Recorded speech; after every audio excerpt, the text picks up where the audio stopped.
ನಮಸ್ಕಾರ. ಇವತ್ತಿನ ನಡುಹೊತ್ತಿನ ಕುತೂಹಲ ಕಾರ್ಯಕ್ರಮಕ್ಕೆ ಸ್ವಾಗತ. ಇವತ್ತಿನ ನಡುಹೊತ್ತಿನ ಕುತೂಹಲದಲ್ಲಿ ನಿನ್ನೆಯಿಂದನೂ ಕೂಡ ಒಂದು ವಿಚಾರ ಕರ್ನಾಟಕದಲ್ಲಿ ರಿಂಗಣಿಸ್ತಾ ಇರುವಂಥದ್ದು. ಅದು ಯಾವುದೇ ಕಾರಣ ಎಂಥದ್ದೇ ಸಂದರ್ಭದಲ್ಲೂ ಕೂಡ ಬಿಜೆಪಿಯ ವಿರುದ್ಧ ಮಾತನಾಡದಂತಹ, ಎಲ್ಲೋ ಒಂದು ಕಡೆ ಬಿಜೆಪಿ JDS ಅನ್ನೋ ಪಕ್ಷ, ಬಿಜೆಪಿಯ ಬಿ ಟೀಮ್ ಅಥವಾ ಕುಮಾರಸ್ವಾಮಿ ಮತ್ತು ಯಡಿಯೂರಪ್ಪನವರ ನಡುವೆ ಅಥವಾ ಬಿಜೆಪಿಯ ನಡುವೆ ಒಂದು ಹೊಂದಾಣಿಕೆಯ ರಾಜಕಾರಣ ಶುರುವಾಗಿದೆ ಅನ್ನೋ ಅರ್ಥದಲ್ಲಿ ಒಂದು ಪರ್ಸೆಪ್ಷನ್ ಕ್ರಿಯೇಟ್ ಆಗಿತ್ತು. ಆದರೆ ನಿನ್ನೆಯಿಂದ ಕುಮಾರಸ್ವಾಮಿಯವರು ಒಂದು ವಾಗ್ದಾಳಿಯನ್ನ ಶುರು ಮಾಡಿದ್ದಾರೆ. ಅದು ಬಿಜೆಪಿಯ ವಿರುದ್ಧ ಅನ್ನೋದಕ್ಕಿಂತ ಹೆಚ್ಚಾಗಿ RSS ನ ವಿರುದ್ಧ. ಅಂದ್ರೆ RSS ಹೇಳಿದ ಹಾಗೆ ಬಿಜೆಪಿ ಕಾರ್ಯಗತವನ್ನ ಮಾಡ್ತಾ ಇದೆ. ಇಲ್ಲಿ ಮೋದಿಯಿಂದ ಹಿಡಿದು ಯಡಿಯೂರಪ್ಪನವರು, ಬೊಮ್ಮಾಯಿಯಿಂದ ಎಲ್ಲರೂ ಕೂಡ RSS ನ ಕೀಲುಗೊಂಬೆಗಳ ತರ ಅವರು RSS ನವರು ಕೀ ಕೊಡ್ತಾರೆ. ಇಲ್ಲಿ ನಾಯಕರು, ಬಿಜೆಪಿಯ ನಾಯಕರು ಅದರ ಅಜೆಂಡಾದ ರೀತಿಯಲ್ಲಿ ಇಂಪ್ಲಿಮೆಂಟ್ ಮಾಡೋದಕ್ಕೆ ಆ ವರ್ತನೆಗೆ ಮುಂದಾಗಿದ್ದಾರೆ ಅಂತೇಳಿ ಕುಮಾರಸ್ವಾಮಿ ಅವರು ನಿನ್ನೆ ಎಚ್ಚೆತ್ತುಕೊಂಡಿದ್ದಾರೆ. ಅದಕ್ಕೆ ಪ್ರಮುಖವಾದಂತಹ ಕಾರಣ ಇನ್ನೇನು 1 ವರ್ಷ ಅಂತ ಹೇಳಬಹುದು. ಇನ್ನೇ ರಾಜ್ಯದಲ್ಲಿ ಚುನಾವಣೆ ಹೊಸ್ತಿಲಲ್ಲಿದೆ. ಈಗ ಒಂದು ಆಕ್ಟಿವ್ ಆಗಲೇಬೇಕು. ಎಲ್ಲ ರಾಜಕಾರಣಿಗಳು ಕೂಡ ಎಚ್ಚೆತ್ತುಕೊಳ್ಬೇಕು. ತಮ್ಮ ಅಜೆಂಡಾವನ್ನ ರಾಜ್ಯದ ಜನರಿಗೆ ಹೇಳಬೇಕು. ತಮ್ಮ ಸಿದ್ಧಾಂತಗಳನ್ನು ಹೇಳಬೇಕು. ತಮ್ಮ ವೋಟ್ ಬ್ಯಾಂಕ್ಗಳನ್ನು ಗಟ್ಟಿ ಮಾಡ್ಕೋಬೇಕು. ಆ ಹಿನ್ನೆಲೆಯಲ್ಲಿ ಈಗ ಕುಮಾರಸ್ವಾಮಿಯವರು ಎದ್ದು ನಿಂತಿದ್ದಾರೆ. ಸಿದ್ದರಾಮಯ್ಯನವರು ಈ ಹಿಂದೆನೇ RSS ವಿರುದ್ಧ ಪ್ರಬಲವಾಗಿ ವಾಗ್ದಾಳಿಯನ್ನ ಮಾಡ್ತಾನೆ ಬರ್ತಾ ಇದ್ರು. ಈಗ ಅವರ ಸಾಲಿಗೆ ಕುಮಾರಸ್ವಾಮಿಯವರು ಸೇರಿದ್ದಾರೆ. ಸೊ ತುಂಬಾ ಕುಮಾರಸ್ವಾಮಿಯವರು ನಿನ್ನೆ ಮಾತನಾಡಿರುವಂತಹ ರೀತಿ ಇದೆಯಲ್ಲ, ಅದು ಏಕಾಏಕಿ ಸಿದ್ದರಾಮಯ್ಯನವರು ಅಲ್ಲಲ್ಲಿ ಆಗಾಗ ಪ್ರಬಲವಾಗಿ RSS ಅನ್ನ ಖಂಡಿಸ್ತಾ ಬರ್ತಾ ಇದ್ರು.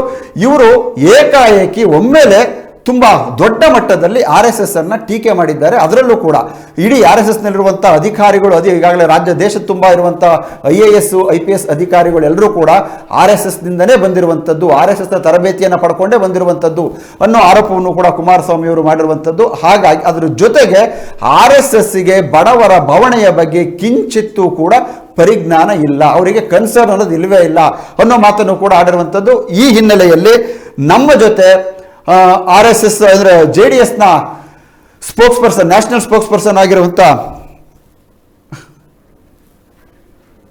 ನಮ್ಮ ಜೊತೆ JDS ನ spokes person, national spokes person ಆಗಿರುವಂತಹ ತನ್ವೀರ್ ಅಹಮದ್ ಅವರು ಕೂಡ ಇದ್ದಾರೆ. ಜೊತೆಗೆ ಬಿಜೆಪಿಯ ನ್ಯಾಷನಲ್ ಸ್ಪೋಕ್ಸ್ ಪರ್ಸನ್ ಆಗಿರುವಂತಹ ಹಿಂದೂ ಅಜೆಂಡಾದ ಬಗ್ಗೆ ಮಾತನಾಡುವಂತ ಚಂದ್ರಶೇಖರ್ ಅವರು ಕೂಡ ನಮ್ಮ ಜೊತೆ ಇದ್ದಾರೆ. ಇಬ್ಬರಿಗೂ ಮೊದಲು ನಾನು ಕಾರ್ಯಕ್ರಮಕ್ಕೆ ವೆಲ್ಕಮ್ ಮಾಡ್ತೀನಿ. ಸರ್ ನಮಸ್ತೆ ಇಬ್ಬರಿಗೂ.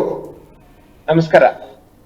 ನಾನು ಮೊದಲು ತನ್ವೀರ್ ಅಹಮದ್ ಅವ್ರನ್ನ ಕೇಳ್ತೀನಿ. ತನ್ವೀರ್ ಅಹಮದ್ ಅವರೇ, ಇದು ಕುಮಾರಸ್ವಾಮಿಯವರ ನಿಜವಾದ ಅಂತರಂಗದ ಮಾತ ಅಥವಾ ಈಗ ಇನ್ನೇನು ಬರಲಿರುವ 1 ವರ್ಷದ ಚುನಾವಣೆಯ ಭಾಗವಾಗಿ ಕೇವಲ ಅಂದ್ರೆ ಔಪಚಾರಿಕವಾಗಿ ಮಾತನಾಡ್ತಿರುವಂತ ಈ ಮಾತ ಅಥವಾ ಜ್ಞಾನೋದಯವಾಗಿರುವಂತದ್ದ ಅನ್ನೋದು? ತನ್ವೀರ್ ಅಹಮದ್ ಅವರೇ, ತಮಗೆ ಅವ್ರ ಅಧಿಕಾರಕ್ಕೆ ಬರಲ್ವೇ? ಅವ್ರ ಅಧಿಕಾರಕ್ಕೆ ಕನಸು ಮನಸ್ಸಿನಲ್ಲೂ ಬರಲ್ಲ. ಮೊಟ್ಟ ಮೊದಲಾಗಿ ನಿಮ್ಮ ಕಾರ್ಯಕ್ರಮಕ್ಕೆ ಬಂದಿರೋದು ನನಗೆ ತುಂಬಾ ಇಷ್ಟ ಆಗ್ತಾ ಇದೆ. It is my first time.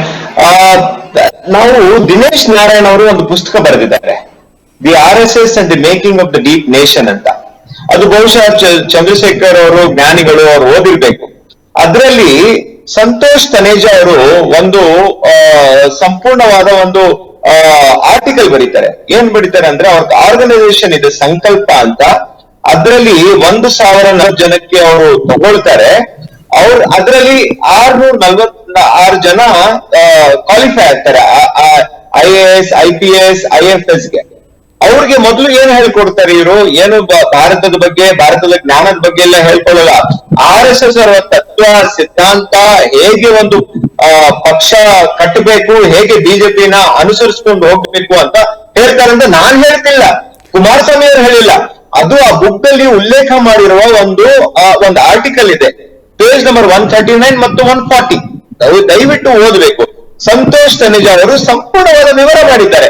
And ಎರಡನೇದು, ದೇಶ important, JDS important? JDS important ಇಲ್ಲ, ಕಾಂಗ್ರೆಸ್ ಇಂಪಾರ್ಟೆಂಟ್ ಇಲ್ಲ, ಬಿಜೆಪಿ ಇಂಪಾರ್ಟೆಂಟ್ ಇಲ್ಲ, RSS. ದೇಶ ಉಳಿಬೇಕು. ಬಾಬಾ ಸಾಹೇಬ್ ಕೊಟ್ಟಿರುವ ನಮ್ಮ ಒಂದು ಕಾನ್ಸ್ಟಿಟ್ಯೂಷನ್ ಉಳಿಬೇಕು. ಆ ಕಾನ್ಸ್ಟಿಟ್ಯೂಷನ್ ಉಳಿಬೇಕಂದ್ರೆ ಅದಕ್ಕೆ ನಾನು, ನೀವು ಮತ್ತೆ ಚಂದ್ರಶೇಖರ್ನವರು, ಮೋಹನ್ ಭಾಗವತ್ ಅವರು ನಮ್ಮ ದೇಶದ ಕಾನ್ಸ್ಟಿಟ್ಯೂಷನ್ ಅವನ್ನ ಹಿಡ್ಕೊಂಡು ಹೋಗ್ಬೇಕು. ವಿನಃ ಇಲ್ಲಾಂದ್ರೆ ದೇಶ ಸರ್ವನಾಶ ಆಗುತ್ತೆ. ತನ್ವೀರ್ ಅಹಮದ್ ಅವರು ಬರ್ತೀನಿ. ದೇಶ ಸರ್ವನಾಶವಾಗುತ್ತೆ ನಿಮ್ಮ ಮಾತನ್ನ, ಅದು ದೇಶಕ್ಕೆ ಒಳ್ಳೇದಿಲ್ಲ. ಬರ್ತೀನಿ ತನುರಾಮದ್ರೆ. ಚಂದ್ರಶೇಖರ್ ಅವರು ಆಗಲೇ ಮಾತನಾಡ್ತಿದ್ರು. ಚಂದ್ರಶೇಖರ್ ಅವರು ಯಾವ ಕಾರಣಕ್ಕೂ ಅಧಿಕಾರಕ್ಕೆ ಬರೋದಿಲ್ಲ ಅಂತ. ಅಷ್ಟು ಸುಲಭವಾಗಿ ನೀವು JDS-ನ ಕಡೆಗಣಿಸೋದಕ್ಕೆ ಆಗೋದಿಲ್ಲ. ಅವ್ರು ಯಾವಾಗೆಲ್ಲ ಅಧಿಕಾರಕ್ಕೆ ಬರೋದಕ್ಕೆ ಆಗೋದಿಲ್ಲ ಅಂತ ಹೇಳ್ತಾರೋ ಆಗ ಅವರ ಸಣ್ಣ ಸಂಖ್ಯೆಯನ್ನು ಇಟ್ಕೊಂಡು ಇಬ್ಬರೂ ಕೂಡ ಅಲ್ಲಾಡಿಸಿದಂಥ ಉದಾಹರಣೆಗಳು ನಮ್ಮ ಮುಂದೆ ಇದ್ದಾವೆ ಚಂದ್ರಶೇಖರ್ ಅವರೇ. ಅದನ್ನು ನೀವು ಜ್ಞಾಪಕದಲ್ಲಿ ಇಟ್ಕೊಂಡೇ ಮಾತನಾಡೋದಾದರೆ ಈ ಬಾರಿ JDS ಬರೋದಿಲ್ಲ ಅಂತನ ಏನರ್ಥ? ಸರ್, ಫಸ್ಟ್ ಆಫ್ ಆಲ್ ನಾನು ರಾಜ್ಯ ವಕ್ತಾರರು ಟಿವಿ ಪ್ಯಾನಲಿಸ್ಟ್, ನ್ಯಾಷನಲ್ ಅಲ್ಲ, ಬಟ್ Okay. ಅದ್ರಿಗೆ ಏನೋ ಕಾರಣ ಅಂತ ಪರ್ಸನಲ್ ಪರವಾಗಿಲ್ಲ. ಇದು ಒಂದು. ಎರಡನೇದಾಗಿ ನಮ್ಮ JDS ವಕ್ತಾರರು ಹೇಳ್ತಾ ಇದ್ರು, ಸರ್ JDS ಪಕ್ಷ ಯಾವ ತರ ಅಂತ ಹೇಳಿದ್ರೆ ತಮ್ಮ ಅನುಕೂಲಕ್ಕೋಸ್ಕರ. ಸರ್ ಚಂದ್ರಶೇಖರ್ ಅವರೇ, ಒಂದೇ ನಿಮಿಷ. ಸಾರಿ ತಮ್ಮ ಮೊಬೈಲ್ನ ಇನ್ನು ಸ್ವಲ್ಪ ದೂರ ಇಟ್ಕೊಂಡ್ರೆ ನಿಮ್ಮ ಸಂಪೂರ್ಣ ಮುಖ ಕಾಣ್ತಾ ಇಲ್ಲ, ಹಾಗಾಗಿ ಸ್ವಲ್ಪ ದೂರ ಇಟ್ಕೊಳ್ಳ. ಫೈನ್, ಈಗ ಓಕೆ. ಸರ್, ಬಿಜೆಪಿ JDS ಎಂತ ಪಕ್ಷ ಅಂತ ಹೇಳಿದ್ರೆ ತಮ್ಮ ಅನುಕೂಲಕ್ಕೋಸ್ಕರ ಬಿಜೆಪಿ ಮತ್ತೆ RSS ನ ಹೊಗಳ್ಕೊಂಡು ಅವ್ರ ಜೊತೆ ಸರ್ಕಾರ ಮಾಡಿದಂತವ್ರು. ಅದೇ ರೀತಿ ಯಾವಾಗ ಅವ್ರಿಗೆ ಒಂದು ಐಡಿಯಾಲಜಿ ಇಲ್ಲ, ಪೊಲಿಟಿಕಲ್ ಓರಿಯೆಂಟೇಶನ್ ಇಲ್ಲ, ನ್ಯಾಷನಲ್ ಥಾಟ್ಸ್ ಇಲ್ಲ, ಏನೂ ಇಲ್ಲ. ಅವರು ಕೇವಲ ತಮ್ಮ ಸೀಮಿತವಾದಂತ ಒಂದು ನಾಲೆಡ್ಜ್ ಅಲ್ಲಿ ಒಂದು ಸೀಮಿತವಾದಂತ ಒಂದು ಆರ್ಟಿಕಲ್ಸ್ ನೋಡಿ ಅವರು ಒಂದು ಸೀಮಿತವಾಗಿ ಮಾತಾಡ್ತಿದ್ದಾರೆ. ಕಾರಣ ಏನಂತ ಹೇಳಿದ್ರೆ 20 ಸೀಟು 30 ಸೀಟು 25 ಸೀಟಲ್ಲಿ ತಗೊಂಡು ಮುಖ್ಯಮಂತ್ರಿಗಳಾಗಿ ಅವ್ರಿಗೆ ಅಧಿಕಾರ ಇಲ್ದಲಿರೋದ್ರಿಂದ ಸ್ವಲ್ಪ ರಾಜಕೀಯ ಅಸ್ತವ್ಯಸ್ತ ಆಗಿದೆ ಅಂತ ನಾವು ಹೇಳ್ಬೋದು. ಚಂದ್ರಶೇಖರ್, ವಿಚಾರಕ್ಕೆ ಬರೋದಾದ್ರೆ 4,000 ಜನ IAS IPS ಅಧಿಕಾರಿಗಳು RSS ನ ಗರಿಡಿಯಲ್ಲಿ ಪಳಗಿರುವಂತವರು. ಯಾವುದೇ ಐಡಿಯಾಲಜಿನ ಪಾಠ ಮಾಡೋದಿಲ್ಲ. Chandrashekar, train for national well being, national consciousness ಮತ್ತೆ ನ್ಯಾಷನಲ್ ಡೆವಲಪ್ಮೆಂಟ್ ಬಗ್ಗೆ. ಇದು ತಪ್ಪು ಮಾಹಿತಿ. ಅವರು ಕನ್ಫ್ಯೂಸ್ ಆಗಿದ್ದಾರೆ. ಅಧಿಕಾರ ಇಲ್ಲ ಅಂತ ಹೇಳ್ಬಿಟ್ಟು ಕುಮಾರಸ್ವಾಮಿ ಸರ್ ಅವರು ಕನ್ಫ್ಯೂಸ್ ಆಗಿದ್ದಾರೆ. ಮತ್ತೆ ಅವ್ರ ರಾಜಕೀಯ ಅಸ್ತವ್ಯಸ್ತೆಯಿಂದ ಈಗ ಅವರು ಬಹಳ ಡಿಪ್ರೆಷನ್ ಅಲ್ಲಿ ಇದ್ದಾರೆ, ಅಧಿಕಾರ ಇಲ್ಲ ಅಂತ ಹೇಳ್ಬಿಟ್ಟು. ಚಂದ್ರಶೇಖರ್ ಅವರೇ, ನೇರವಾಗಿ ಕೇಳ್ತಿರುವಂತದ್ದು ನಿಮಗೆ, 4,000 ಜನ IAS IPS ಅಧಿಕಾರಿಗಳು RSS ನ ಗರಿಡಿಯಲ್ಲಿ RSS ನ ಟ್ರೈನಿಂಗ್ ಮೂಲಕ ಒಂದು ಅಧಿಕಾರವನ್ನು ಹಿಡಿದಿದ್ದಾರೆ ಅಂತ ಅವರು ಆರೋಪ ಮಾಡ್ತಿದ್ದಾರೆ. ಅದು ಸತ್ಯನ ಸುಳ್ಳ? ಒಂದು ಪದ ಸತ್ಯ ಆಗಿದ್ರೆ ನಿಮಗೆ ಅದನ್ನ ಒಪ್ಕೊಳ್ಳೋದಕ್ಕೆ ಪ್ರಾಬ್ಲಮ್ ಏನು ಅಂತ. ಈಗ ದೇಶ ಸಂಘಟನೆ, ದೇಶ, ರಾಷ್ಟ್ರೀಯತೆ, ದೇಶ ಪ್ರೇಮ ಇದನ್ನೆಲ್ಲ ಹೇಳ್ಕೊಡುವಂಥ RSS ಹೌದು 4,000 ಜನ ಅಲ್ಲ 40,000 ಜನ ಅಂತ IAS IPS ಅಧಿಕಾರಿಗಳನ್ನ ರೆಡಿ ಮಾಡ್ತೀವಿ ಅಂತ ಹೇಳ್ಬೋದಲ್ವಾ? ನಿಮ್ಮ BJPಯಲ್ಲಿ 2 ಥರದ ವಾಯ್ಸ್ಗಳು ಬರ್ತಿದೆ. ಕೆಲವರು ಇಲ್ಲ ಅಷ್ಟೊಂದು ಸಂಖ್ಯೆ ಇಲ್ಲ, ಅಷ್ಟೊಂದು ಸಂಖ್ಯೆ ಆದರೆ ಒಳ್ಳೇದು ಅಂತ ಒಬ್ಬರು ಮಾತನಾಡ್ತಾರೆ. ಇನ್ನೊಂದು, ಕುಮಾರಸ್ವಾಮಿ ಅವರಿಗೆ ಮಾಹಿತಿಯ ಕೊರತೆ ಇದೆ, 4,000 ಅಲ್ಲ ಅದಕ್ಕಿಂತ ಹೆಚ್ಚಿಗೆ ಜನ ಅಧಿಕಾರಿಗಳು RSS ನ ಗರಿಡಿಯಲ್ಲಿ ಬೆಳೆದಿರುವಂತವ್ರು ಇದ್ದಾರೆ ಅಂತಲೂ ಕೂಡ ಎರಡನ್ನೂ ಸಮರ್ಥನೆ ಮಾಡ್ಕೊಳ್ತಿದ್ದಾರೆ. ಸರ್ ನೋಡಿ, ಒಂದು ಬಹಳ ಇಂಪಾರ್ಟೆಂಟ್ ವಿಷಯ ಏನಂತ ಹೇಳಿದ್ರೆ, ಒಂದು ವರ್ಷಕ್ಕೆ IAS ಆಫೀಸರ್ಸ್ ಆಗದೇನೆ ಒಂದು 20-22 ಜನ ಅಷ್ಟೇನೆ, ಅದಕ್ಕಿಂತ ಜಾಸ್ತಿ ಆಗೋದಿಲ್ಲ. ಒಂದು. ಎರಡನೇದೇನಂತ ಹೇಳಿದ್ರೆ, ಭಾರತದಲ್ಲಿ ಇರ್ತಕ್ಕಂಥ 136 ಕೋಟಿ ಜನ ಏನಿದ್ದಾರೆ ಅವ್ರಿಗೆ ಎಲ್ಲರಿಗೂ ಕೂಡ ಹಿಂದೂ ತರದ ಭಾವನೆ ಇದ್ದು, ಹಿಂದೂಗಳಿರ್ಬೋದು, ಕ್ರಿಶ್ಚಿಯನ್ ಇರ್ಬೋದು, ಮುಸ್ಲಿಂ ಇರ್ಬೋದು, ಪ್ರತಿಯೊಬ್ಬರಿಗೂ ಕೂಡ ಭಾರತದ ನೆಲ, ಜಲ, ವಾಯುನ ರಕ್ಷಣೆ ಮಾಡ್ತೀವಿ ಅಂತ ಹೇಳ್ಬಿಟ್ಟು ಹೇಳ್ಕೊಡ್ತಕ್ಕಂಥದ್ದು RSS ಸಂಘಟನೆ. ಅದರಿಂದ ಕೇವಲ 4,000 ಜನ ಬ್ಯೂರೋಕ್ರಾಟ್ಸ್ಗಲ್ಲ, 136 ಕೋಟಿ ಈ ದೇಶದ ಜನ ಏನಿದ್ದಾರೆ ಪ್ರತಿಯೊಬ್ಬರಿಗೂ ಕೂಡ RSS ನವರು ಟ್ರೈನಿಂಗ್ ಕೊಡ್ತೀವಿ. ಏನು ಅಂತ ಹೇಳಿದ್ರೆ, ಈ ದೇಶನ ನೆಲನ, ಜಲನ, ವಾಯುನ ಉಳಿಸ್ಬೇಕು, ನಮ್ಮ ಒಂದು ಕಲ್ಚರ್ನ ಪ್ರಿಸರ್ವ್ ಮಾಡ್ಬೇಕು. ನಾವು ಮುಂದಕ್ಕೆ ತಾಲಿಬಾನ್ ತರ ಆಗ್ಬಾರ್ದು, ಪಾಕಿಸ್ತಾನ್ ತರ ಆಗ್ಬಾರ್ದು, ಚೈನಾದವ್ರ ಕೈಲಿ ಆಕ್ಯುಪೈ ಆಗ್ಬಾರ್ದು. ಅದಕ್ಕೋಸ್ಕರ ನಾವು ಈಗಾಗ್ಲೇ ಆಕ್ರಮಣಕಾರರಿಂದ ನಮ್ಮ ದೇಶ ಚಿದ್ರಿ ಹೋಗಿದೆ, ಮುಂದಕ್ಕಾದ್ರೂ ಹುಷಾರಾಗಿರೋಣ ಅಂತ ಹೇಳ್ಬಿಟ್ಟು ಹೇಳ್ತಾ ಇದಾರೆ.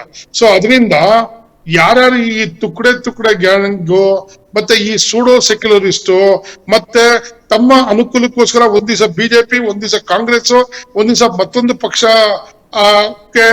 ರಾಜಕೀಯ ಒಂದು ಅಧಿಕಾರಕ್ಕೋಸ್ಕರ ಹುಡುಕ್ತಾರಲ್ಲ, ಇವ್ರಿಗೆ ನೈತಿಕತೆನೇ ಇಲ್ಲ RSS ಬಗ್ಗೆ ಮಾತಾಡೋಕೆ. RSS ಅವರು ಮಾಡಿರ್ತಕ್ಕಂತ ಒಂದು ಹ್ಯುಮ್ಯಾನಿಟೇರಿಯನ್ ವರ್ಕ್ ನೋಡಿ, ಅವರು ದೇಶ ಕಟ್ಟೋದಿಕ್ಕೆ, ದೇಶ ಉಳಿಸೋದಿಕ್ಕೆ, ಮತ್ತೆ ಒಂದು ಮಳೆಗಾಲ ಬಂದ್ರೆ ಅಥವಾ ಫ್ಲಡ್ಸ್ ಆದ್ರೆ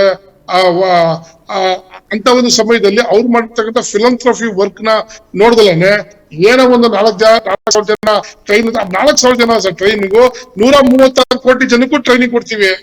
ಅಂದ್ರೆ ಚಂದ್ರಶೇಖರ್ ಅವರು ನೀವು ಒಪ್ಕೊಳ್ತಾ ಇದ್ದೀರಾ RSS ಬೇರೆ ಅಲ್ಲ, ಬಿಜೆಪಿ ಬೇರೆ ಅಲ್ಲ, ಒಂದೇ ನಾಣ್ಯದ ಎರಡು ಮುಖಗಳು ಅನ್ನೋದನ್ನ ನೀವು ಒಪ್ಕೊಳ್ತಾ ಇದ್ದೀರಾ ಹೆಮ್ಮೆಯಿಂದ? ಸರ್ RSS ಈ ದೇಶದಲ್ಲಿ ಅಲ್ಲಲ್ಲ, ನೀವು ನೇರವಾಗಿ ಹೇಳ್ಬಿಡಿ, ಒಪ್ಕೊಳ್ತಾ ಇದ್ದೀನಿ, ಹೌದು ಹೌದು ಅಂತ ಹೇಳಿ, ಹೌದು ಅಂತ ಹೇಳ್ತೀರಾ, ಇಲ್ಲ ಅಂತ ಹೇಳ್ತೀರಾ? RSS ಮತ್ತೆ ಬಿಜೆಪಿ ಒಂದೇ ನಾಣ್ಯದ ಎರಡು ಮುಖಗಳು. ಪೊಲಿಟಿಕಲ್ ಪಾರ್ಟಿ ನೋಡಿ ಸರ್, ಒಂದ್ ವಿಷಯ ಏನಂತಂದ್ರೆ ಬಿಜೆಪಿ ಒಂದು ಪೊಲಿಟಿಕಲ್ ಪಾರ್ಟಿ. ನಾವು ಎಲ್ಲಾ ತರ ನಮ್ಮ ಒಂದು ವಿ ಡು ಪಾಲಿಟಿಕ್ಸ್.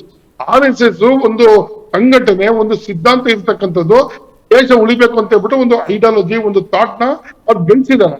ಸೊ ಈಗ ನಾವು ಒಂದು ಐಡಿಯಾಲಜಿ ಥಾಟ್ ನ ಇಡೀ ಭಾರತದ 136 ಕೋಟಿ ಜನ ನಮ್ಗೆ ಪಾರ್ಲಿಮೆಂಟ್ ಅಲ್ಲಿ ಮೆಜಾರಿಟಿ ಕೊಟ್ಟಿದ್ದಾರೆ, ಕರ್ನಾಟಕದಲ್ಲಿ ಮೆಜಾರಿಟಿ ಕೊಟ್ಟಿದ್ದಾರೆ. ಅದರಿಂದ ಅವರು ಬಿಜೆಪಿ ಪಕ್ಷದ ಐಡಿಯಾಲಜಿನೂ ಒಪ್ಪಿದ್ದಾರೆ, RSS ಐಡಿಯಾಲಜಿನೂ ಒಪ್ಪಿದ್ದಾರೆ ಅಂತ ಯಾರು ಹೇಳ್ಬಿಡಲ್ಲ. ಒಂದು ನಾಣ್ಯದ ಎರಡು ಮುಖ, ಹೌದು, ಅದರಲ್ಲಿ ನಮಗೆ ಅದನ್ನ ಹೇಳ್ಕೊಳ್ಳೋದಕ್ಕೆ ನಮಗೆ ಹೆಮ್ಮೆನೆ ಅಂತ ಹೇಳ್ಬೋದಲ್ವಾ?